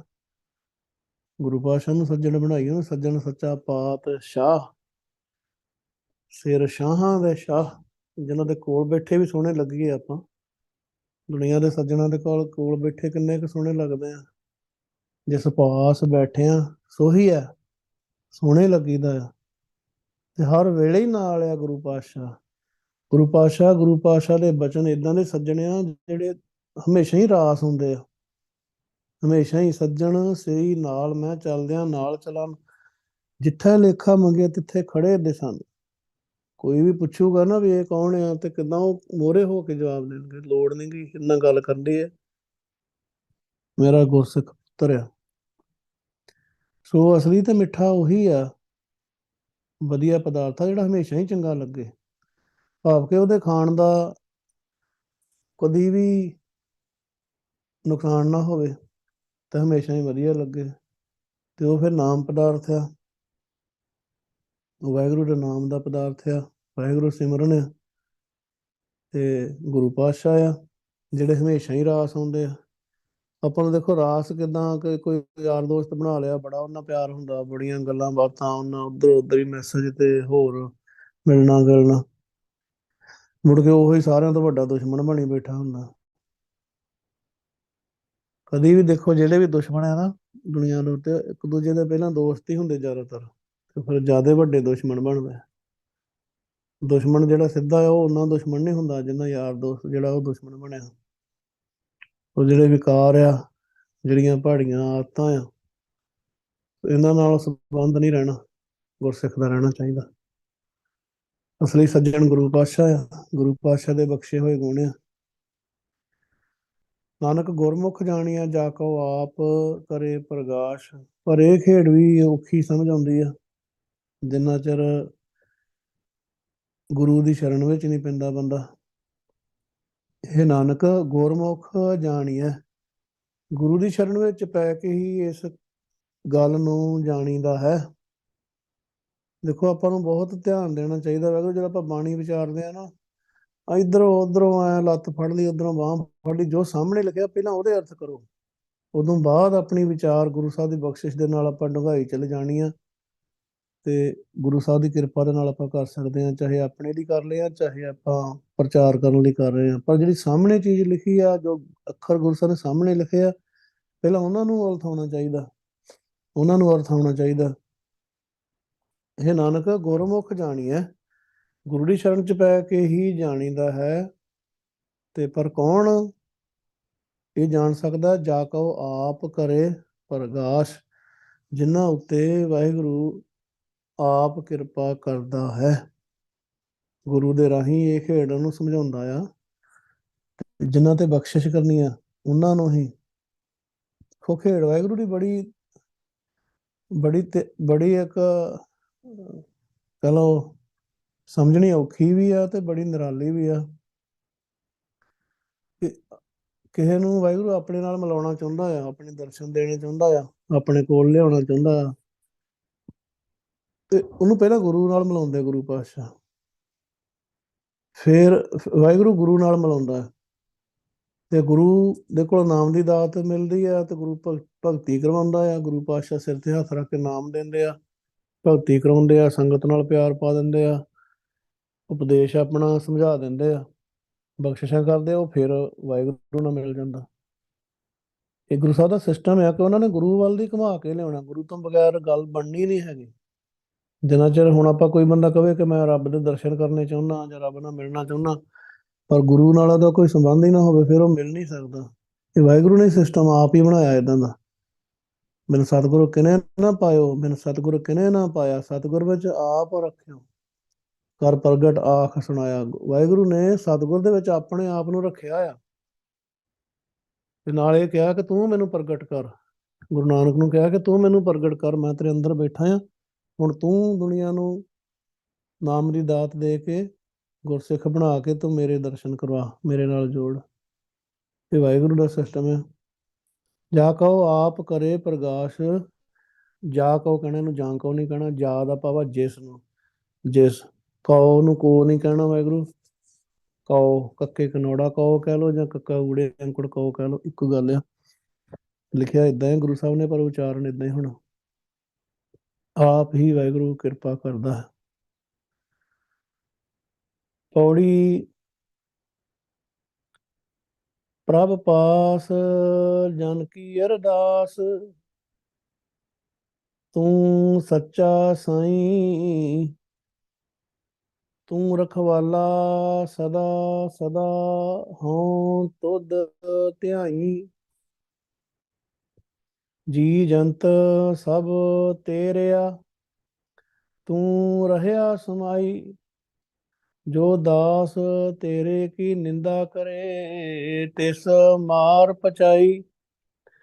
ਚਿੰਤਾ ਛੱਡ ਅਚਿੰਤ ਰਹੋ, ਨਾਨਕ ਲਗ ਪਾਈ। ਪੌੜੀ ਦੇ ਵਿੱਚ ਧੰਨ ਗੁਰੂ ਅਮਰਦਾਸ ਪਾਤਸ਼ਾਹ ਬਖਸ਼ਿਸ਼ ਕਰਦੇ ਆ। ਜਿਵੇਂ ਸ਼ਲੋਕਾਂ 'ਚ ਗੁਰੂ ਪਾਤਸ਼ਾਹ ਨੇ ਸਮਝਾਇਆ ਕਿ ਬੇਨਤੀ, ਅਰਦਾਸ ਬੇਨਤੀ ਕਰਨੀ ਹੈ ਕਿ ਵਾਹਿਗੁਰੂ ਤੁਸੀਂ ਬਖਸ਼ਿਸ਼ ਕੀਤੀ ਆ, ਆਪਣੀ ਬਖਸ਼ਿਸ਼ ਨਾਲ ਆਪ ਹੀ ਤੁਸੀਂ ਮੇਰੇ ਇਸ ਹਿਲਦੇ ਰੂਪੀ ਖੇਤ ਦੀਆਂ ਵੱਟਾਂ ਉੱਚੀਆਂ ਕਰਨ ਨੂੰ ਪ੍ਰੇਰਨਾ ਦਿੱਤੀ। ਆਪ ਹੀ ਤੁਸੀਂ ਨਾਮ ਦੀ ਦਾਤ ਦੇ ਕੇ 4 ਬੱਜਰ ਕਰੈਤਾਂ ਬਾਰੇ ਸਮਝਾਇਆ, ਤੇ 5 ਕਕਾਰ ਬਖਸ਼ ਦਿੱਤੇ। ਰਹਿਤ ਕਰੈਤ ਦੀ ਗੱਲ ਸਮਝਾਤੀ, ਚੁਗਲੀ ਨਿੰਦਿਆ ਤੋਂ ਬਚਣ ਦੀ ਸਮਝਾਤਾ, ਗੁਰੂ ਮੰਤਰ ਸਮਝਾਇਆ, ਗੁਰ ਮੰਤਰ ਦੀ ਦਾਤ ਦਿੱਤੀ, ਤੇ ਸੰਗਤ ਨਾਲ ਜੋੜਿਆ। ਹੁਣ ਬਖਸ਼ਿਸ਼ ਕਰੋ, ਦਰਸ਼ਨ ਦਿਓ ਪਾਤਸ਼ਾਹ, ਕਿਰਪਾ ਕਰੋ, ਬਖਸ਼ਿਸ਼ ਕਰੋ। ਆਪ ਹੀ ਤੁਸੀਂ ਕਹਿੰਦੇ ਹੋ ਕਿ ਗੁਰੂ ਦੀ ਸ਼ਰਨ 'ਚ ਪੈ ਕੇ ਖੇਡ ਸਮਝ ਆਉਂਦੀ ਆ। ਜਿਹਨੂੰ ਤੁਸੀਂ ਆਪ ਪ੍ਰਕਾਸ਼ ਕਰਦੇ ਹੋ, ਜਿਹਨੂੰ ਆਪ ਇਹ ਚਾਨਣ ਕਰਦੇ ਹੋ, ਬਖਸ਼ਦੇ ਹੋ, ਫਿਰ ਹੁਣ ਕਿਰਪਾ ਕਰਨੀ ਹੈ ਪਾਤਸ਼ਾਹ, ਤੁਸੀਂ ਹੀ ਕਰਨੀ ਆ। ਪ੍ਰਭ ਪਾਸ ਜਨ ਕੀ ਅਰਦਾਸ। ਵਾਹਿਗੁਰੂ ਦੇ ਕੋਲ ਦਾਸ ਦੀ, ਵਾਹਿਗੁਰੂ ਦੇ ਸੇਵਕ ਦੀ ਅਰਦਾਸ ਆ। ਅਰਦਾਸ ਸੱਸੇ ਨੂੰ ਸਿਹਾਰੀ ਆ, ਫਾਰਸੀ ਦਾ ਸ਼ਬਦ ਕਰਕੇ। ਕੀ ਅਰਦਾਸ ਆ? ਤੂੰ ਸੱਚਾ ਸਾਈਂ, ਇਹ ਵਾਹਿਗੁਰੂ ਤੂੰ ਸੱਚਾ ਮਾਲਕ ਆ। ਸਾਈਂ ਦਾ ਭਾਵ ਹੈ ਮਾਲਕ। ਇਹਨੂੰ ਗੁਰੂ ਸਾਹਿਬ ਨੇ ਬਿੰਦੀ ਲਾਈ ਆ, ਨਾ ਵੀ ਲਾਈ ਹੋਵੇ। ਜੇ ਵਾਹਿਗੁਰੂ ਦੇ ਮਾਲਕ ਦੇ ਅਰਥ ਹੋਣ ਤੇ ਆਪਾਂ ਬਿੰਦੀ ਲਾਉਣੀ, ਆਮ ਤੌਰ ਤੇ ਵੈਸੇ ਇੱਥੇ ਬਿੰਦੀ ਹੁੰਦੀ ਹੋਈ ਆ। ਤੂੰ ਸੱਚਾ ਮਾਲਕ ਆ, ਸਾਈਂ ਦਾ ਭਾਵ ਹੈ ਮਾਲਕ। ਸੋ ਕਾਫੀ 5-6 ਸ਼ਬਦ ਇਦਾਂ ਦੇ ਆ ਜਿਹੜੇ ਜਦੋਂ ਵੀ ਕਿਤੇ ਆਉਂਦੇ ਆ ਉਹਦਾ ਸਿੱਧਾ ਹੀ ਅਰਥ ਮਾਲਕ ਕਰਨੇ ਆ। ਖਸਮ ਆ ਗਿਆ ਤਾਂ ਮਾਲਕ, ਸ਼ਾਹ ਆ ਗਿਆ, ਸੱਸਾ ਹਾਹਾ ਮੁਕਤਾ, ਜਾਂ ਹਾਹੇ ਨੂੰ ਓਂਕਾਰ, ਜਾਂ ਹਾਹੇ ਨੂੰ ਸਿਹਾਰੀ, ਤਿੰਨਾਂ ਦਾ ਇੱਕੋ ਹੀ ਉਚਾਰਨ ਆ, ਉਹਦਾ ਵੀ ਅਰਥ ਮਾਲਕ। ਜੇ ਕਿਤੇ ਨਾਥ ਆ ਗਿਆ ਉਹਦਾ ਅਰਥ ਵੀ ਮਾਲਕ, ਠਾਕੁਰ ਆ ਗਿਆ ਉਹਦਾ ਅਰਥ ਵੀ ਮਾਲਕ, ਹੋਰ ਵੀ 1-2 ਸ਼ਬਦ ਆ। ਸੋ ਖਸਮ ਆ ਗਿਆ, ਸਾਈਂ ਦਾ ਅਰਥ ਵੀ ਮਾਲਕ। ਸੋ ਮਾਲਕ ਵਾਹਿਗੁਰੂ ਤੂੰ ਸੱਚਾ ਸਦੀਵੀ ਰਹਿਣ ਵਾਲਾ। ਸੱਚਾ ਦਾ ਭਾਵ ਦੇਖੋ ਬੜਾ ਧਿਆਨ ਦੇਣ ਦੀ ਜ਼ਰੂਰਤ ਆ। ਜਦੋਂ ਆਪਾਂ ਬਾਣੀ ਪੜ੍ਹਦੇ ਹਾਂ, ਬਾਣੀ ਨੂੰ ਇਦਾਂ ਨਹੀਂ ਪੜ੍ਹਨਾ ਅੱਜ ਕੱਲ੍ਹ ਦੀ ਪੰਜਾਬੀ ਵਾਂਗੂ, ਤੇ ਜਿੱਦਾਂ ਆਪਾਂ ਅੱਜ ਕੱਲ੍ਹ ਲਿਖਦੇ ਹਾਂ ਜਾਂ ਬੋਲਦੇ ਹਾਂ, ਗੱਲਾਂ ਕਰਦੇ ਹਾਂ ਪੰਜਾਬੀ ਦੇ ਵਿੱਚ। ਬਾਣੀ ਦੇ ਵਿੱਚ ਅਰਥ ਮਤਲਬ ਹੋਰ ਹੁੰਦੇ ਆ ਸ਼ਬਦਾਂ ਦੇ। ਜਦੋਂ ਵਾਹਿਗੁਰੂ ਨੂੰ ਸੱਚਾ ਕਿਹਾ ਗਿਆ, ਉਹਨਾਂ ਦਾ ਮਤਲਬ ਇਹ ਨਹੀਂ ਹੁੰਦਾ ਕਿ ਕੋਈ ਝੂਠਾ ਵਾਹਿਗੁਰੂ ਵੀ ਆ ਤੇ ਵਾਹਿਗੁਰੂ ਸੱਚਾ ਆ। ਵਾਹਿਗੁਰੂ ਤਾਂ ਇੱਕ ਹੀ ਆ, ਰੱਬ ਵਾਹਿਗੁਰੂ ਇੱਕ ਹੀ ਆ। ਸੱਚਾ ਦਾ ਭਾਵ ਹੁੰਦਾ ਸਦੀਵੀ ਹੋਂਦ ਵਾਲਾ। ਜਦੋਂ ਵੀ ਸੱਚ, ਜਦੋਂ ਨਾਨਕ ਆਪਾਂ ਪੜ੍ਹਦੇ ਹਾਂ ਸੋਦਰ ਦੀ ਬਾਣੀ 'ਚ, ਨਾਨਕ ਸੱਚ ਸਵਾਰਨਹਾਰਾ, ਜਿਸ ਤੂੰ ਦੇ ਤਿਸੈ ਕਿਆ ਚਾਰਾ। ਇਹ ਵਾਹਿਗੁਰੂ ਜਿਹਦੇ ਤੇ ਤੂੰ ਬਖਸ਼ਿਸ਼ ਕਰਦਾ, ਉਹਦੇ ਤੇ ਕਿਸੇ ਹੋਰ ਦਾ ਕੀ ਚਾਰਾ ਚੱਲ ਸਕਦਾ, ਕਿਉਂਕਿ ਨਾਨਕ ਸੱਚ ਸਵਾਰਨਹਾਰਾ। ਇਹ ਨਾਨਕ ਸੱਚ ਜਿਹੜਾ ਵਾਹਿਗੁਰੂ ਉਸ ਦੇਵੀ ਹੋਂਦ ਵਾਲਾ, ਉਹੀ ਉਸ ਗੁਰਸਿੱਖ ਨੂੰ ਸਵਾਰਨ ਵਾਲਾ ਆ, ਤੇ ਉਹਨੂੰ ਉਹਦਾ ਕੋਈ ਕੀ ਵਿਗਾੜ ਸਕਦਾ ਆ। ਤੂੰ ਸੱਚਾ ਸਾਈਂ, ਤੂੰ ਸਦੀਵੀ ਹੋਂਦ ਵਾਲਾ ਮਾਲਕ ਆ, ਤੇ ਤੇਰੇ ਅੱਗੇ ਵਾਹਿਗੁਰੂ ਅਰਦਾਸ ਹੈ। ਪ੍ਰਭ ਪਾਸ ਜਨ ਕੀ ਅਰਦਾਸ, ਜਨ ਦੀ, ਦਾਸ ਦੀ ਤੇਰੇ ਅੱਗੇ, ਦਾਸ ਦੇ ਕੋਲ, ਦਾਸ ਦੀ ਵਾਹਿਗੁਰੂ ਅੱਗੇ ਅਰਦਾਸ ਆ। ਕੀ ਅਰਦਾਸ ਆ? ਕਿ ਤੂੰ ਹਮੇਸ਼ਾ ਰਹਿਣ ਵਾਲਾ, ਸਦਾ ਰਹਿਣ ਵਾਲਾ ਮਾਲਕ ਵਾਹਿਗੁਰੂ ਆ, ਤੇ ਫਿਰ ਤੂੰ ਹੀ ਬਖਸ਼ਿਸ਼ ਕਰਨੀ ਆ, ਤੇਰੇ ਤੋਂ ਬਗੈਰ ਤਾਂ ਕੋਈ ਹੈ ਨਹੀਂ। ਤੂੰ ਰਖਵਾਲਾ ਸਦਾ ਸਦਾ ਹੋਂ ਤੁਧ ਧਿਆਈ। ਕੀ ਅਰਦਾਸ ਕਰਨੀ ਆ ਕਿ ਹਮੇਸ਼ਾ ਤੋਂ ਹੀ ਵਾਹਿਗੁਰੂ ਤੂੰ ਹੀ ਰਖਵਾਲਾ ਆ। ਵਿਕਾਰਾਂ ਤੋਂ ਤੂੰ ਬਚਾਉਣਾ ਆ, ਮਾਇਆ ਤੋਂ ਤੂੰ ਬਚਾਉਣਾ ਆ। ਜਿੰਨੀਆਂ ਵੀ ਕਿਸੇ ਵੀ ਤਰ੍ਹਾਂ ਦੀ ਲੋੜ ਆ ਵਾਹਿਗੁਰੂ, ਤੂੰ ਹਮੇਸ਼ਾ ਹੀ ਰਖਵਾਲਾ ਆ। ਜਾਂ ਤੂੰ ਮੇਰਾ ਜਾਂ ਤੂੰ ਮੇਰਾ ਵੱਲ ਹੈ ਤਾਂ ਕਿਆ ਮੋਹ ਛੰਦਾ। ਤੂੰ ਮੇਰੇ ਵੱਲ ਆ ਤੇ ਮੈਨੂੰ ਕਿਸੇ ਦੀ ਕੀ ਮਥਾਜੀ ਆ। ਤੂੰ ਤੁਧ ਸਭ ਕੁਛ ਮੈਨੂੰ ਸੰਪਿਆ ਜਾਂ ਤੇਰਾ ਬੰਦਾ। ਤੂੰ ਆਪਣਾ ਬੰਦਾ ਮੈਨੂੰ ਆਪ ਹੀ ਬਣਾਇਆ ਆ। ਬੰਦਾ ਦਾ ਭਾਵ ਆ ਆਪਣਾ ਗੁਲਾਮ। ਤੇ ਫਿਰ ਤੂੰ ਹੀ ਬਖਸ਼ਿਸ਼ ਕਰਦਾ, ਤੂੰ ਸਾਰਾ ਕੁਛ ਹੀ ਬਖਸ਼ਦਾ ਆ। ਤੂੰ ਰਖਵਾਲਾ ਸਦਾ ਸਦਾ ਹੋਂ ਤੁਧ ਧਿਆਈ। ਤੇ ਇੱਥੇ ਆਪਾਂ ਧਿਆਈ ਨੂੰ ਨਾਸਕੀ ਉਚਾਰਨ ਕਰਾਂਗੇ। ਧਿਆਈ ਦਾ ਭਾਵ ਆ ਧਿਆਉਂਦਾ ਹਾਂ। ਧਿਆਈ ਦਾ ਸਹੀ ਅਰਥ ਨਹੀਂ ਬਣੂਗਾ ਧਿਆਈ ਆ ਜਾਂ ਧਿਆਈ ਧਿਆਉਂਦਾ ਹਾਂ ਤੁਧ ਤੈਨੂੰ। ਤੂੰ ਹਮੇਸ਼ਾ ਹੀ ਰਖਵਾਲਾ ਆ ਵਾਹਿਗੁਰੂ, ਹਮੇਸ਼ਾ ਹੀ ਵਿਕਾਰਾਂ ਤੋਂ ਮੇਰੀ ਰੱਖਿਆ ਕਰਦਾ ਆ। ਦੇਖੋ ਗੁਰੂ ਪਾਤਸ਼ਾਹ ਨੇ ਸਿਸਟਮ ਹੀ ਇਦਾਂ ਦਾ ਬਣਾਇਆ ਕਿ ਹਮੇਸ਼ਾ ਹੀ ਰਖਵਾਲੇ ਆ। ਜੇ ਹੁਣ ਆਪਾਂ ਤੋਂ ਅੰਮ੍ਰਿਤਧਾਰੀ ਹੋ ਕੇ ਪੰਜ ਕਕਾਰੀ ਵਰਦੀ ਧਾਰਨ ਕੀਤੀ ਆ, ਗੁਰੂ ਸਾਹਿਬ ਕਿੱਦਾਂ ਰੱਖਿਆ ਕਰਦੇ ਆ। ਕਈ ਗੁਰਸਿੱਖ ਆਪਣਾ ਕੋਈ ਪੁਰਾਣੀ ਜੀਵ ਮਿਲਣਗੇ, ਉਹ ਕਹਿਣਗੇ ਅੰਮ੍ਰਿਤ ਛਕ ਲਾਂਗੇ, ਮਨ ਨਹੀਂ ਬਣਦਾ। ਮੈਂ ਕਿਹਾ ਮਨ ਨਾ, ਮਨ ਨੇ ਥੋੜਾ ਤੈਨੂੰ ਸਲਾਹ ਦੇਣੀ ਹੈ ਕਿ ਤੂੰ ਅੰਮ੍ਰਿਤ ਛਕ ਲਾ। ਤੂੰ ਸਲਾਹ ਹੀ ਉਹਦੇ ਕੋਲ ਲੈ ਰਿਹਾ ਹੈ। ਕੋਈ ਕਹਿਣਗੇ ਜੇ ਰਹਿਤ ਨਹੀਂ ਰੱਖ ਹੁੰਦੀ, ਰਹਿਤ ਕਿੱਦਾਂ ਰੱਖਾਂਗੇ, ਖਰੇ ਪਤਾ ਨਹੀਂ ਜੇ ਛਕ ਲਿਆ ਰਹਿਤ ਰੱਖਣੀ ਆ ਕਿੱਦਾਂ ਰੱਖ ਹੋਊਗੀ ਰਹਿਤ। ਰਹਿਤ ਕਿੱਦਾਂ ਰੱਖ ਲਾਂਗੇ ਆਪਾਂ, ਆਪਾਂ ਰਹਿਤ ਰੱਖ ਹੀ ਨਹੀਂ ਸਕਦੇ। ਉਲਟੀ ਗੱਲ ਆ, ਉਹ ਆਪਾਂ ਉਲਟੀ ਸਮਝ ਰਹੇ ਆ। ਉਹ ਰਹਿਤ ਸਾਨੂੰ ਰੱਖ ਰਹੀ ਹੈ ਕਿ ਆਪਾਂ ਰਹਿਤ ਨੂੰ ਰੱਖਦੇ ਹਾਂ। ਰਹਿਤ ਨੇ ਸਾਨੂੰ ਰੱਖਣਾ, ਤਾਂ ਹੀ ਤਾਂ ਗੁਰੂ ਸਾਹਿਬ ਰਹਿਤ ਦੱਸਦੇ ਆ। ਜੇ ਅਸੀਂ ਰਹਿਤ ਰੱਖਦੇ ਹੋਈਏ ਫਿਰ ਤੇ ਅੰਮ੍ਰਿਤ ਛਕਣ ਦੀ ਲੋੜ ਹੀ ਨਹੀਂ ਆ। ਬਿਨਾਂ ਕੜਾ ਪਾਉਣ ਤੋਂ ਹੀ ਇਹ ਗੱਲ ਸਮਝ ਆ ਗਈ ਕਿ ਇਹ ਹੱਥ ਨਾਲ ਮਾੜਾ ਕੰਮ ਨਹੀਂ ਕਰਨਾ, ਫਿਰ ਕੜਾ ਪਾਉਣ ਦੀ ਤਾਂ ਲੋੜ ਹੀ ਕੋਈ ਨਹੀਂ ਪੈ ਗਈ। ਬਿਨਾਂ ਕਛਹਿਰਾ ਪਾਉਣ ਤੋਂ ਪਤਾ ਲੱਗ ਜੇ ਕਿ ਕਰੈਕਟਰ ਉੱਚਾ ਰੱਖਣਾ, ਫਿਰ ਕਛਹਿਰਾ ਕੱਲ ਹੀ ਪਾਉਣਾ ਆ। ਆਰਾਮ ਨਾਲ ਆਪਦਾ ਜੋ ਮਰਜ਼ੀ ਕਰੋ। ਬਿਨਾਂ ਕੰਘਾ ਜਿਹੜਾ ਯਾਰ ਕੱਸਾਂ 'ਚ ਰੱਖਣ ਤੋਂ, ਕੇਸਾਂ 'ਚ ਦੇ ਕੇਸ ਕੀ ਬੰਨਣ ਤੋਂ ਹੀ ਉਹ ਖੇਡਾਂ ਸਮਝ ਆ ਜਾਣ, ਉਹਨਾਂ ਤੋਂ ਬਚਾਅ ਹੋ ਜੇ, ਹਰ ਗੱਲ ਦਾ ਰੱਖਿਆ ਹੋ ਜਾਏ, ਤੇ ਫਿਰ ਤੇ ਲੋੜ ਹੀ ਨਹੀਂ ਹੈਗੀ ਇਹਨਾਂ ਚੀਜ਼ਾਂ ਦੀ। ਰਖਵਾਲੇ ਗੁਰੂ ਪਾਤਸ਼ਾਹ ਆ, ਰਖਵਾਲਾ ਵਾਹਿਗੁਰੂ ਆ। ਜਦੋਂ ਗੁਰੂ ਪਾਤਸ਼ਾਹ ਜੋ ਆਪਾਂ ਨੂੰ ਪੰਜ ਕਕਾਰ ਬਖਸ਼ ਦਿੰਦੇ, ਇਹ ਰਖਵਾਲੇ ਬਣਦੇ ਆ, ਨਾ ਕਿ ਆਪਾਂ ਇਹ ਰਹਿਤ ਨੂੰ ਰੱਖ ਸਕਦੇ ਹਾਂ। ਰਹਿਤ ਸਾਨੂੰ ਰੱਖਦੀ ਆ। ਕੋਈ ਵੀ ਬੰਦਾ ਹੱਥ 'ਚ ਕੜਾ ਪਾਇਆ ਨਾ, ਉਹ ਰਿਮਾਇੰਡ ਕਰਾਉਂਦਾ ਰਹਿੰਦਾ, ਹਰ ਵੇਲੇ ਦੱਸਦਾ ਰਹਿੰਦਾ ਵੀ ਤੂੰ ਗੁਰੂ ਸਾਹਿਬ ਦਾ ਪੁੱਤਰ ਆ, ਤੂੰ ਕਦੇ ਕਿਸੇ ਦਾ ਨੁਕਸਾਨ ਨਹੀਂ ਕਰ ਸਕਦਾ। ਹੱਥਾਂ ਨਾਲ ਹੀ ਕਰਨਾ ਨਾ। ਮਾੜੀ ਸੋਚ ਜਿਹੜੀ ਆਊਗੀ, ਉਹ ਅੰਦਰ ਜੇ ਨਾਮ ਨਹੀਂ ਚੱਲਦਾ ਤੇ ਹੱਥ ਨਾਲ ਮਾੜਾ ਕੰਮ ਕਰੂਗਾ। ਇਹ ਗੁਰੂ ਪਾਤਸ਼ਾਹ ਨੇ ਇੱਕ ਸ਼ਹਿਰਾ ਬਖਸ਼ਿਆ ਹੈ ਕਿ ਤੂੰ ਕਰੈਕਟਰ ਤੋਂ ਨਹੀਂ ਡਿੱਗ ਸਕਦਾ। ਤੈਨੂੰ ਜਿਹੜਾ ਇਹ ਦੇਖੋ ਸਿਸਟਮ ਹੀ ਇਦਾਂ ਦਾ ਬਖਸ਼ਿਆ ਆ, ਕੰਘਾ ਬਖਸ਼ਿਆ ਆ ਕਿ ਤੇਰੇ ਅੰਦਰ ਤੇਰੇ ਵਾਲ ਕੇਸਾਂ ਦੀ ਬੇਅਦਬੀ, ਕੇਸਾਂ ਦੀ ਕਹਿੰਦੇ ਆ ਜਿਹੜੀ ਨਹੀਂ ਬੇਅਦਬੀ ਕਰਨੀ, ਇਹਨਾਂ ਨੂੰ ਸਾਂਭ ਕੇ ਰੱਖਣਾ ਆ। ਇਹਨਾਂ ਨੂੰ ਵਾਹੁਣਾ ਤੇ ਵਧੀਆ ਤਰੀਕੇ ਨਾਲ ਰੱਖਣਾ ਆ। ਤੇ ਨਾਲ ਹੀ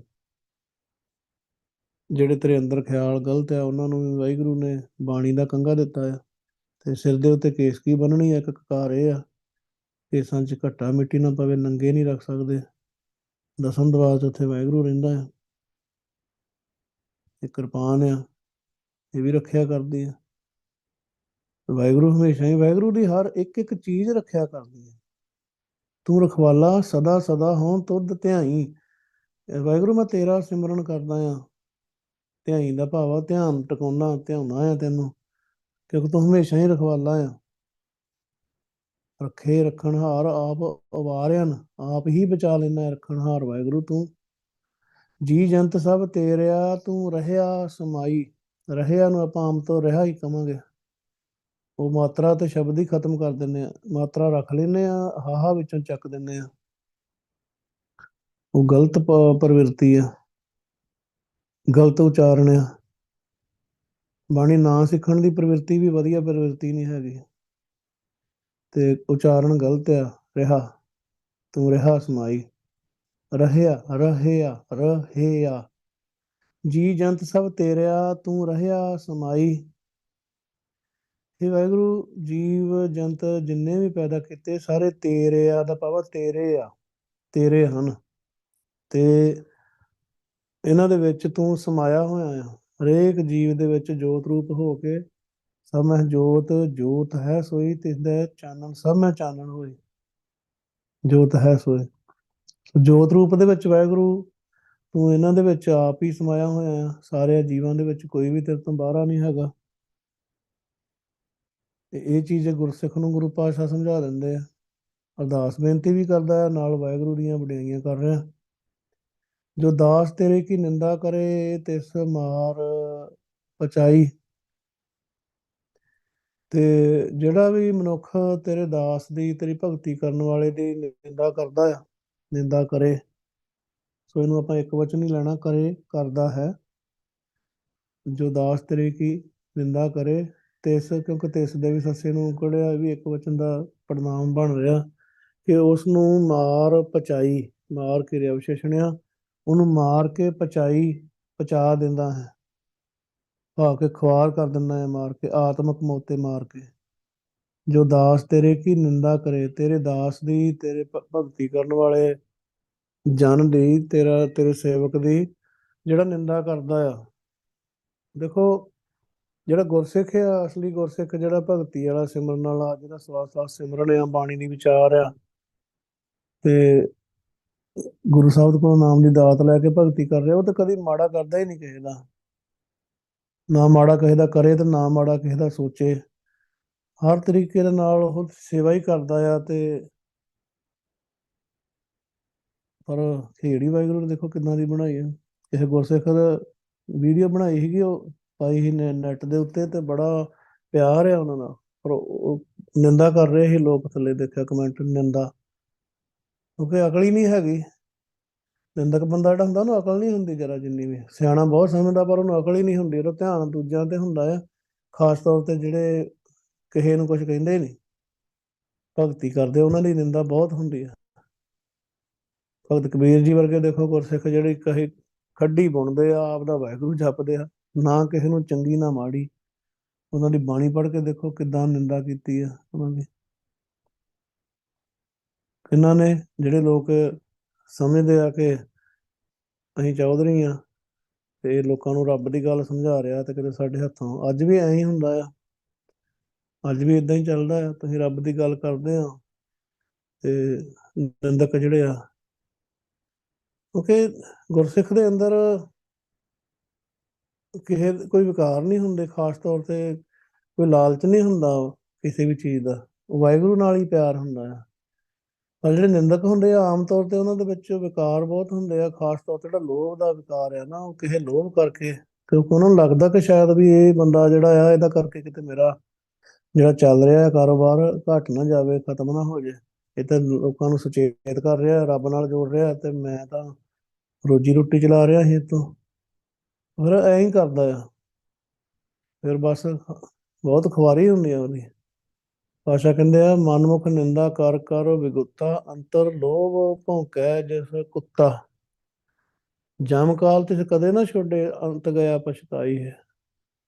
ਮਨ ਦੇ ਪਿੱਛੇ ਤੁਰਨ ਵਾਲਾ ਆ, ਉਹ ਬਹੁਤ ਨਿੰਦਾ ਕਰਦਾ ਆ, ਨਿੰਦਾ ਕਰ ਕਰਕੇ ਖੁਆਰ ਹੁੰਦਾ ਰਹਿੰਦਾ, ਕਿਉਂਕਿ ਉਹਦੇ ਅੰਦਰ ਲੋਭ ਦਾ ਕੁੱਤਾ ਭੌਂਕਦਾ ਆ। ਤੇ ਗੁਰਸਿੱਖਾਂ ਦੀ, ਭਗਤ ਜਨਾਂ ਦੀ ਨਿੰਦਾ ਕਰਦਾ ਆ,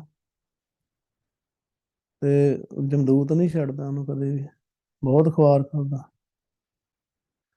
ਜਿਹੜੇ ਤੇਰੇ ਦਾਸ ਦੀ ਜਿਹੜਾ ਨਿੰਦਾ ਕਰਦਾ ਵਾਹਿਗੁਰੂ, ਉਹਨੂੰ ਤੂੰ ਮਾਰ ਪਚਾਈ, ਤੂੰ ਉਹਨੂੰ ਹੰਕਾਰੀਆਂ ਨਿੰਦਕਾਂ ਪਿੱਠ ਦੇ, ਨਾਮ ਦਿਓ ਮੁਖ ਲਾਇਆ। ਇਹ ਪਾਤਸ਼ਾਹ ਕਹਿੰਦੇ ਆ ਕਿ ਹਰਨਾਕਸ਼ ਦੁਸ਼ਟ ਹਰ ਮਾਰਿਆ। ਹਰਨਾਕਸ਼ ਵਰਗੇ ਨਿੰਦਕ ਆ ਜਿਹੜੇ, ਜਿਹੜੇ ਜਾਣਦੇ ਹੀ ਨਹੀਂ ਰੱਬ ਦੀ ਖੇਡ ਨੂੰ, ਸਰੀਰ ਨੂੰ ਹੀ ਸਾਰਾ ਕੁਝ ਸਮਝਦਾ ਸੀ ਉਹ। ਉਹਨਾਂ ਗੱਲ ਕਰਦੇ ਨੇ ਜਦੋਂ ਪ੍ਰਹਿਲਾਦ, ਤੇ ਉਹ ਕਹਿੰਦਾ ਸੀ ਕਿ ਪਿਤਾ ਤੂੰ ਗੱਲ ਸੋਚਣ ਦੀ ਕੋਸ਼ਿਸ਼ ਕਰ, ਤੇਰੇ ਅੰਦਰ ਜੋਤ ਵਾਹਿਗੁਰੂ ਦੀ ਆ, ਤੂੰ ਮਾੜਾ ਮੋਟਾ ਸੋਚ ਕੇ ਤੇ ਅੰਦਰ ਸੁਰਤੀ ਲਾ, ਅੱਖਾਂ ਮੀਟ ਬੈਠ। ਉਹ ਆਕੜਦਾ ਸੀ ਮੋਹਰੇ, ਤੈਨੂੰ ਬੜਾ ਪਤਾ ਆ ਸਰੀਰ ਹੀ ਸਾਰਾ ਕੁਛ ਆ, ਮੈਂ ਇਸ ਸਰੀਰ ਦੇ ਭੋਗਾਂ ਨੂੰ ਹੀ ਸਾਰਾ ਕੁਝ ਮੰਨਦਾ। ਨਿੰਦਾ ਫਿਰ ਨਿੰਦਾ ਕਰਨੀ, ਤੇ ਸਮਾਰ ਪਚਾਈ, ਉਹਨੂੰ ਮਾਰ ਕੇ ਪਚਾ ਦਿੰਦਾ ਵਾਹਿਗੁਰੂ, ਖੁਆਰ ਕਰ ਦਿੰਦਾ, ਖਤਮ ਕਰ ਦਿੰਦਾ। ਇਸ ਕਰਕੇ ਪਾਤਸ਼ਾਹ ਕਹਿੰਦੇ ਚਿੰਤਾ ਛੱਡ ਅਚਿੰਤ ਰਹੋ, ਨਾਨਕ ਲੱਗ ਪਾਈ। ਪਾਈ ਕਹਿਣਾ ਹੈ, ਪਾਈ ਪੈਰੀ। ਇਸ ਕਰਕੇ हे ਨਾਨਕ, ਤੂੰ ਵੀ ਚਿੰਤਾ ਛੱਡ। ਕਿਸੇ ਵੀ ਤਰ੍ਹਾਂ ਦੀ ਜਿਹੜੀ ਚਿੰਤਾ ਹੈ, ਛੱਡ ਦਾ ਭਾਵ ਛੱਡ ਕੇ, ਚਿੰਤਾ ਛੱਡ ਅਚਿੰਤ ਰਹੋ। ਚਿੰਤਾ ਛੱਡ ਕੇ, ਕਿਸੇ ਵੀ ਤਰ੍ਹਾਂ ਦੀ ਜਿਹੜੀ ਚਿੰਤਾ ਫਿਕਰ ਛੱਡ ਕੇ, ਦੁਨੀਆ ਵਾਲੀ, ਦੁਨੀਆ ਕੀ ਕਹੂਗੀ, ਮੈਂ ਇਦਾਂ ਕਰ ਲਿਆ। ਆਪਣੇ ਐਂ ਹੀ ਬਹੁਤ ਹੁੰਦਾ ਆ, ਮੈਂ ਕੇਸ ਕੀ ਬੰਨ ਲਈ, ਲੋਕੀ ਕੀ ਕਹਿਣਗੇ, ਆਹ ਕੀ ਆ, ਇਹ ਕੀ ਆ, ਇਹ ਕੀ ਬੰਨ ਲਿਆ ਸਿਰ ਤੇ, ਕੇਸ ਕੀ ਤੈਨੂੰ ਕਿਹਨੇ ਕਿਹਾ। ਹੁਣ ਦੇਖੋ ਪੰਥ ਵਿੱਚ ਹੀ ਨਹੀਂ ਉਹ ਅਕਲ ਹੀ ਕਿਸੇ ਨੂੰ ਹੈਗੀ, ਜਿਨ੍ਹਾਂ ਨੂੰ, ਤੇ ਉਹ ਆਮ ਬੰਦਾ ਵਿਚਾਰਾ ਕੀ ਕਰੂਗਾ, ਜਿਨ੍ਹਾਂ ਨੂੰ ਪਤਾ ਹੀ ਨਹੀਂਗਾ ਇਸ ਗੱਲ ਦਾ ਵੀ ਕੇਸ ਕੀ ਕਕਾਰ ਆ, ਉਹਨਾਂ ਨੇ ਚੱਕ ਕੇ ਕੇਸਾਂ ਨੂੰ ਕਕਾਰ ਬਣਾ ਲਿਆ। ਤੇ ਜਿਹੜੇ ਆਮ ਵਿਚਾਰੇ ਲੋਕ ਆ, ਉਹਨਾਂ ਨੂੰ ਤਾਂ ਸੋਝੀ ਕਿੱਥੋਂ ਹੋਣੀ ਆ। ਪਰ ਜਿਹੜਾ ਕੋਈ ਇਹਨਾਂ ਚੀਜ਼ਾਂ ਤੋਂ ਡਰ ਕੇ ਭਗਤੀ ਦੀ ਦਾਤ ਨਾ ਲਵੇ, ਕੇਸਕੀ ਨਾ ਬੰਨੇ, ਭਗਤੀ ਨਾ ਕਰੇ, ਲੋਕ ਕੀ ਕਹਿਣਗੇ, ਲੋਕਾਂ ਨੇ ਕੀ ਕਹਿਣਾ, ਉਹਨੂੰ ਤਾਂ ਕਹੀ ਜਾਣਾ ਆ। ਉਹਨਾਂ ਨੂੰ ਕੌਣ ਬੰਦ ਕਰ ਸਕਦਾ ਮੂੰਹ। ਜੋ ਮਰਜ਼ੀ ਕਰੀ ਚਲੋ, ਇੱਕ ਗੱਲ ਤੋਂ ਨਹੀਂ, ਦੂਜੀ ਤੋਂ ਕਹਿਣਗੇ, ਤੀਜੀ ਤੋਂ ਕਹਿਣਗੇ। ਸਾਨੂੰ ਸਿਸਟਮ ਉਹ ਫਾਲੋ ਕਰਨਾ ਚਾਹੀਦਾ ਜਿਹੜਾ ਗੁਰੂ ਸਾਹਿਬ ਦਾ ਆ। ਕੋਈ ਜੋ ਮਰਜ਼ੀ ਕਰੀ ਜਾਵੇ, ਫਿਰ ਕਿੱਦਾਂ ਹੋਊਗਾ, ਪਤਾ ਨਹੀਂ ਕੀ ਬਣਨਾ ਆ। ਮਹਿੰਗਾਈ ਬਹੁਤ ਹੋ ਗਈ, ਪਤਾ ਨਹੀਂ ਖਰੇ ਘਰ ਲੈ ਹੋਣਾ ਕਿ ਨਹੀਂ ਆ, ਪਤਾ ਨਹੀਂ ਖਰੇ ਗੱਡੀ ਲੈਣੀ ਸੀ, ਜੋਬ ਪਤਾ ਨਹੀਂ ਮਿਲਣੀ ਕਿ ਨਹੀਂ ਮਿਲਣੀ, ਇਦਾਂ ਹੋ ਜਾਣਾ, ਉਦਾਂ ਹੋ ਜਾਣਾ। ਅੰਮ੍ਰਿਤ ਦੀ ਦਾਤ ਲੈ ਕੇ ਗੁਰੂ ਸਾਹਿਬ ਤੇ ਨਹੀਂ ਖੇਡ ਛੱਡਣੀ ਆ, ਆਪਣੀ ਬਸ ਮਰਜ਼ੀਆਂ ਕਰਨੀਆਂ ਆਪਣੀਆਂ। ਤੇ ਫਿਰ ਇਦਾਂ ਹੀ ਚੱਲਣਾ ਕੰਮ। ਫਿਕਰ ਗੁਰੂ ਪਾਤਸ਼ਾਹ ਤੇ ਛੱਡੋ ਨਾ, ਨਾਨਕ ਚਿੰਤਾ ਮਤ ਕਰੋ, ਚਿੰਤਾ ਤਿਸ ਹੀ ਹੈ। ਉਹ ਤਾਂ ਗੁਰੂ ਪਾਤਸ਼ਾਹ ਕਹਿੰਦੇ ਆ ਕਿ ਜਲ ਮਹਿ ਜੰਤੋ ਪਾਇਕਾ ਤੇ ਨਾ ਭੀ ਰੋਜੀ ਦੇ। ਜਲ ਦੇ ਵਿੱਚ ਜੀਵ ਪੈਦਾ ਕੀਤੇ, ਉੱਥੇ ਕਿਹੜੀ ਹੱਟ ਚੱਲਦੀ ਆ, ਉੱਥੇ ਕਿਹੜੇ ਸਟੋਰ ਚੱਲਦੇ ਆ, ਉੱਥੇ ਕਿਹੜੀਆਂ ਬਿਜ਼ਨਸ ਹੁੰਦੇ ਆ, ਵੇਅਰ ਹਾਊਸ ਆ, ਉਹਨਾਂ ਨੂੰ ਵੀ ਰੋਜੀ ਰੋਟੀ ਦੇ ਰਿਹਾ। ਫਿਰ ਕਾਹਦੀ ਚਿੰਤਾ। ਭਗਤ ਜਨ ਦੇਖੋ ਤੇ ਆਪਦਾ ਕੰਮ ਕਰਦੇ ਸੀ, ਆਰਾਮ ਨਾਲ ਭਗਤੀ ਕਰੀ ਜਾਂਦੇ ਸੀ, ਚਿੰਤਾ ਕਾਹਦੀ ਕਰਨੀ ਆ। ਚਿੰਤਾ ਤਾਂ ਉਸ ਚੀਜ਼ ਦੀ ਕਰਨੀ ਚਾਹੀਦੀ ਆ ਜਿਹੜੀ ਅਣਹੋਣੀ ਆ। ਚਿੰਤਾ ਤਾਂ ਕੀ ਕੀਜੀਏ ਜੋ ਅਣਹੋਣੀ ਹੋਏ। ਇਹ ਸਰੀਰ ਦੀ ਚਿੰਤਾ ਕਰਨੀ ਹੈ। ਇਹ ਮਾਰਗ ਸੰਸਾਰ ਕੋ ਨਾਨਕ ਥਿਰ ਨਹੀਂ ਕੋਈ, ਇਹ ਵੀ ਨਹੀਂ ਰਹਿਣਾ। ਇਹ ਰਹਿਣਾ ਨਹੀਂ ਤੇ ਫਿਰ ਜਿਹੜੀ ਚੀਜ਼ ਤੇ ਸਾਡਾ ਵਾਸ ਹੀ ਨਹੀਂ ਹੈਗਾ। ਦੇਖੋ ਚਿੰਤਾ ਕਿਉਂ ਆਪਾਂ ਕਰਦੇ ਆ। ਦੋ ਹੀ ਕੰਮ ਹੈ। ਚਿੰਤਾ, ਇੰਨੀ ਚਿੰਤਾ, ਕਿਸੇ ਚੀਜ਼ ਦਾ ਫਿਕਰ ਕਰਨਾ ਕਿੰਨੀ ਬੇਕਾਰ ਚੀਜ਼ ਆ। ਦੇਖੋ ਨੰਬਰ ਇੱਕ, ਆਪਾਂ ਕਿਸੇ ਚੀਜ਼ ਦੀ ਚਿੰਤਾ ਕਰਦੇ ਆ ਕਿ ਆਹ ਕੰਮ ਇਦਾਂ ਹੋ ਜੇ, ਹਰੇ ਇਦਾਂ ਹੋਣਾ ਕਿ ਨਹੀਂ ਹੋਣਾ। ਤੋ ਆਪਣੇ ਹੱਥ ਹੈਗਾ ਉਹ ਕੰਮ ਕਿ ਆ ਇਦਾਂ ਹੋਣਾ ਕਿ ਨਹੀਂ ਹੋਣਾ। ਨਹੀਂ ਹੱਥ ਹੈਗਾ, ਫੇਰ ਕਾਹਦੀ ਚਿੰਤਾ ਕਰਨੀ। ਹੱਥ ਹੀ ਨਹੀਂ ਹੈਗਾ ਤੇ ਫਿਰ ਚਿੰਤਾ ਕਾਹਦੀ ਕਰਨੀ, ਫਿਰ ਜਿੱਦਾਂ ਹੋਣਾ ਉਦਾਂ ਹੀ ਹੋਊਗਾ। ਹੁਣ ਦੂਜਾ ਆਪਾਂ ਕੰਮ ਜਿਹੜਾ ਆਪਾਂ ਕਰ ਸਕਦੇ ਹਾਂ, ਮੰਨ ਲਓ ਆਪਾਂ ਕੋਈ ਕੰਮ ਕਰ ਸਕਦੇ ਹਾਂ, ਤੇ ਆਪਾਂ ਚਿੰਤਾ ਫਿਕਰ ਕਰੀ ਜਾਂਦੇ ਹਾਂ ਵੀ ਆਹ ਕੰਮ ਕਰ ਸਕਦਾ ਤੇ ਕਰ ਲੈ ਬਸ, ਫਿਰ ਚਿੰਤਾ ਕਾਹਦੀ ਕਰਨੀ ਹੈ। ਜਦ ਪਤਾ ਹੀ ਹੈ ਕਿ ਮੈਂ ਕਰ ਸਕਦਾ ਤੇ ਫਿਰ ਚਿੰਤਾ ਕਾਹਦੀ ਕਰਨੀ, ਚੁੱਪ ਕਰਕੇ ਕਰ ਲਾ। ਦੋਵੇਂ ਹਾਲਤਾਂ ਦੇ ਵਿੱਚ ਹੀ ਚਿੰਤਾ ਫਿਕਰ ਕਰਨਾ ਜਿਹੜੀਆਂ ਉਹ ਇੱਕ ਨਕੰਮੀ ਚੀਜ਼ ਆ, ਬੇਲੋੜੀ ਚੀਜ਼ ਹੋ ਗਈ। ਜਿਹੜੇ ਭਗਤੀ ਦੀ ਦਾਤ ਲੈ ਲੈਣਾ, ਉਹਨਾਂ ਤਾਂ ਬਿਲਕੁਲ ਹੀ ਗੁਰੂ ਪਾਤਸ਼ਾਹ ਨਿਸ਼ਚਿੰਤ ਕਰ ਦਿੰਦੇ ਆ, ਨਿਚੰਦ। ਚਿੰਤਾ ਛੱਡ ਅਚਿੰਤ ਰਹੋ, हे ਨਾਨਕ ਚਿੰਤਾ ਛੱਡ ਕੇ ਅਚਿੰਤ ਰਹੋ, ਬਿਲਕੁਲ ਬੇਫਿਕਰ ਗੁਰੂ ਸਾਹਿਬ ਦੇ ਚਰਨੀ ਲੱਗ ਕੇ, ਲੱਗ ਪਾਈ, ਚਰਨੀ ਲੱਗ ਕੇ, ਵਾਹਿਗੁਰੂ ਦੀ ਚਰਨੀ ਲੱਗ ਕੇ ਅਚਿੰਤ ਰਹੋ। ਫਿਕਰ ਕਰਨ ਦੀ ਜ਼ਰੂਰਤ ਨਹੀਂ ਆ, ਬਸ ਭਗਤੀ ਕਰਨੀ ਆ, ਦਾਤ ਲੈਣੀ ਆ, ਅਰਦਾਸ ਬੇਨਤੀ ਕਰਨੀ ਆ, ਵਾਹਿਗੁਰੂ ਨੂੰ ਕਿਰਪਾ ਕਰੋ, ਦਰਸ਼ਨ ਬਖਸ਼ੋ। ਮੇਰੇ ਹਿਰਦੇ ਘਰ ਨੂੰ ਤੁਸੀਂ ਆਪ ਹੀ ਵਾਹਿਗੁਰੂ ਮੇਰੀਆਂ ਵੱਟਾਂ ਉੱਚੀਆਂ ਕਰਾਓ, ਮੇਰਾ ਉਛਾਲਾ ਬਾਹਰ ਨਾ ਪਾਣੀ ਉਛਲੇ, ਬਾਹਰ ਵਿਕਾਰ ਅਟੈਕ ਨਾ ਕਰਨਾ, ਝੂਠ ਨਿੰਦਿਆ ਚੁਗਲੀ ਗੱਲਾਂ ਬਾਤਾਂ, ਇਹਨਾਂ ਸਭ ਚੀਜ਼ਾਂ ਤੋਂ ਤੁਸੀਂ ਬਚਾ ਕੇ ਰੱਖੋ। ਤੁਸੀਂ ਹੀ ਬਚਾਇਆ, ਤੁਸੀਂ ਹੀ ਬਚਾਉਣਾ ਹੈ ਗੁਰੂ ਪਾਤਸ਼ਾਹ। ਬਹੁਤ ਖੇਡ ਨਾਲ ਨਾਲ ਸਮਝ ਕੇ ਤੇ ਬਸ ਵਾਹਿਗੁਰੂ ਤੇ ਛੱਡੋ ਤੇ ਆਪਣਾ ਵਾਹਿਗੁਰੂ ਜਪੀ ਚੱਲੋ। ਵਾਹਿਗੁਰੂ ਜਪੀ ਚੱਲੀਏ, ਵਾਹਿਗੁਰੂ ਵਾਹਿਗੁਰੂ ਜਪੀ ਚੱਲੀਏ ਬਸ। ਇਹੀ ਅਰਦਾਸ ਗੁਰੂ ਸਾਹਿਬ ਨੂੰ ਕਰਨੀ ਚਾਹੀਦੀ, ਵਾਹਿਗੁਰੂ ਜਪਾਈ ਚੱਲੋ, ਵਾਹਿਗੁਰੂ ਸੰਗਤ ਬਖਸ਼ੀ ਚੱਲੋ, ਸੰਗਤ ਨਾ ਛੁੱਟੇ ਮੇਰੀ, ਸਮਾਗਮ ਬਖਸ਼ੀ ਚੱਲੋ, ਸੇਵਾ ਦਾ ਮੌਕਾ ਬਖਸ਼ੀ ਚੱਲੋ, ਵਾਹਿਗੁਰੂ ਜਪਾਈ ਚਲੋ, ਬਾਣੀ ਦੀ ਵਿਚਾਰ ਕਰਵਾਈ ਚੱਲੋ। ਬਸ ਇਦਾਂ ਹੀ ਜ਼ਿੰਦਗੀ ਸਮੂਥਲੀ ਤੁਰੀ ਜਾਵੇ ਤੇ ਆਰਾਮ ਨਾਲ ਆਪਦੇ ਘਰੇ। ਕੀ ਕੀ ਲੈਣਾ ਆ, ਹੋਰ ਕੀ ਲੈਣਾ ਹੈ ਇਹਨੂੰ ਬਗੈਰ। ਗੁਰਸਿੱਖਾਂ ਦਾ ਆਪਾਂ ਜੀਵਨ ਪੜ੍ਹਦੇ ਹਾਂ, ਇਤਿਹਾਸ ਪੜ੍ਹਦੇ ਹਾਂ, ਉਹਨਾਂ ਨੇ ਐਂ ਹੀ ਕੀਤਾ। ਉਹਨਾਂ ਨੇ ਐ ਕੋਈ ਚਿੰਤਾ ਫਿਕਰ ਨਹੀਂ ਆ, ਬਿਜ਼ਨਸ ਕਰ ਲਾਂਗੇ, ਐ ਕਰ ਲਾਂਗੇ, ਰੋਂਦੇ ਧੋਂਦੇ ਚੱਲ ਜਾਂਦੀ ਸਾਰੀ ਦੁਨੀਆ। ਉਹ ਆਰਾਮ ਨਾਲ ਆਪਦਾ ਵਾਹਿਗੁਰੂ ਕਰੀ ਗਏ, ਜਿੱਥੇ ਹੈਗੇ ਸੀ, ਜਿੱਦਾਂ ਜਿੱਦਾਂ ਲੋਕ ਗੁਰੂ ਸਾਹਿਬ ਨੇ ਲਾਇਆ ਸੀ ਉਦਾਂ ਹੀ ਉਹ ਕਰੀ ਗਏ, ਆਪਣਾ ਕੰਮ ਧੰਦਾ ਕਰੀ ਗਏ, ਪਰਿਵਾਰ ਨਾਲ ਆਪਣਾ ਅੰਮ੍ਰਿਤ ਛਕ ਕੇ ਵਾਹਿਗੁਰੂ ਜਪੀ ਗਏ। ਇਹੀ ਕੰਮ ਗੁਰੂ ਪਾਤਸ਼ਾਹ ਸਾਡੇ ਕੋਲੋਂ ਕਰਾਉਣਾ ਚਾਹੁੰਦੇ ਆ। ਸਮਝਣਾ ਚਾਹੀਦਾ ਗੱਲ ਨੂੰ ਆਪਾਂ ਨੂੰ। ਸਿੰਪਲ ਹੀ ਆ ਵਾਹਿਗੁਰੂ। ਕਈ ਗੁਰਸਿੱਖਾਂ ਨਾਲ ਗੱਲਬਾਤ ਹੁੰਦੀ ਹੈ, ਕਈ ਕਹਿਣਗੇ, ਕੋਈ ਕਹਿਣਗੇ ਮੈਨੂੰ ਬਾਣੀ ਦੀ ਵਿਚਾਰ ਨਹੀਂ ਆਉਂਦੀ, ਮੈਨੂੰ ਵਿਆਕਰਣ ਨਹੀਂ ਆਉਂਦੀ, ਮੈਨੂੰ ਫਿਕਰ ਬੜਾ ਆ, ਮੈਨੂੰ ਸਮਝ ਨਹੀਂ ਆਉਂਦੀ, ਹਨਾ, ਤੇ ਆਪਣੇ ਆਪ ਤੇ ਹੀ ਮੈਂ ਉਹਨੂੰ ਕਹਿੰਦਾ ਫਿਕਰ ਵਾਲੀ ਚੀਜ਼ ਸਿਰਫ ਇੱਕੋ ਹੀ ਆ। ਜੇ ਅੱਜ ਤੱਕ ਗੁਰੂ ਸਾਹਿਬ ਨੇ ਆਪਣੇ ਨਾਮ ਦੀ ਦਾਤ ਨਹੀਂ ਨਾ ਬਖਸ਼ੀ, ਅਮਰ ਦੀ ਦਾਤ ਨਹੀਂ ਬਖਸ਼ੀ, ਕਕਾਰ ਨਹੀਂ ਬਖਸ਼ੇ, ਤੇ ਫਿਰ ਫਿਕਰ ਹੋਣਾ ਚਾਹੀਦਾ ਆ।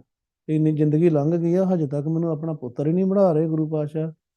ਇਹ ਆ ਚਿੰਤਾ ਕਰਨ ਵਾਲੀ ਗੱਲ। ਕਿਉਂਕਿ ਜੇ ਅੱਜ ਮੌਤ ਆ ਗਈ ਤਾਂ ਜਮਦੂਤਾਂ ਨੇ ਲੈ ਕੇ ਜਾਣਾ ਫੜ ਕੇ। ਬਾਕੀ ਤਾਂ ਚਿੰਤਾ ਕਰਨ ਵਾਲੀ ਤਾਂ ਗੱਲ ਹੀ ਨਹੀਂ ਹੈਗੀ ਕਿ ਦੁਨੀਆ ਦੇ ਵਿੱਚ ਕਿਹੜੀ ਚੀਜ਼ ਆ ਜਿਹੜੀ ਆ ਅਸੀਂ ਚਿੰਤਾ ਕਰਨ ਵਾਲੀ। ਹਾਲਾਂਕਿ ਉਹ ਵੀ ਗੱਲ ਚਿੰਤਾ ਕਰਨ ਵਾਲੀ ਨਹੀਂ ਆ, ਉਹ ਤੇ ਵੀ ਅਰਦਾਸ ਬੇਨਤੀ ਕਰੋ, ਪਰ ਫਿਰ ਵੀ ਫਿਕਰ ਹੋਵੇ ਅੰਦਰ ਕਿ ਆਹ ਕੰਮ ਗੁਰੂ ਪਾਤਸ਼ਾਹ ਮੇਰੇ ਚ ਕੀ ਨੁਕਸ ਆ ਕਿ ਤੁਸੀਂ ਮੈਨੂੰ ਅਮਰ ਦੀ ਦਾਤ ਹੀ ਨਹੀਂ ਬਖਸ਼ ਰਹੇ, ਮੇਰੇ ਤੇ ਕਿਉਂ ਨਹੀਂ ਨਿਗਾਹ ਕਰਦੇ। ਐਵੇਂ ਦੂਜੀਆਂ ਚੀਜ਼ਾਂ ਦੀ ਚਿੰਤਾ ਕਰਨ ਦੀ ਲੋੜ ਨਹੀਂ ਹੈਗੀ। ਬਾਣੀ ਜਿੱਦਾਂ ਕਿ ਗੁਰੂ ਸਾਹਿਬ ਵਿਚਾਰ ਕਰਵਾਉਂਦੇ ਆ, ਮਿਹਨਤ ਕਰੋ ਬਹੁਤ, ਪਰ ਵਿਚਾਰੀ ਚੱਲੋ ਆਰਾਮ ਨਾਲ, ਭਗਤੀ ਕਰੋ, ਸਿਮਰਨ ਗੁਰੂ ਪਾਤਸ਼ਾਹ ਕਰਾਈ ਜਾਣ ਵੱਧ ਤੋਂ ਵੱਧ, ਪਰ ਫਿਕਰ ਚਿੰਤਾ ਤੇ ਕੰਮ ਹੀ ਨਹੀਂ ਹੈਗਾ ਇੱਥੇ ਗੁਰਸਿੱਖੀ ਦੇ ਵਿੱਚ। ਗੁਰੂ ਪਾਤਸ਼ਾਹ ਬਖਸ਼ਿਸ਼ ਕਰਨ ਵਾਹਿਗੁਰੂ ਇਦਾਂ ਹੀ ਆਪਣੇ ਨਾਲ ਜੋੜੀ ਰੱਖਣ, ਸੰਗਤ ਨਾਲ ਜੋੜੀ ਰੱਖਣ, ਕਿਰਪਾ ਕਰਨ, ਭੁੱਲਾਂ ਚੁੱਕਾਂ ਬਖਸ਼ਣੀਆਂ। ਵਾਹਿਗੁਰੂ ਜੀ ਕਾ ਖਾਲਸਾ, ਵਾਹਿਗੁਰੂ ਜੀ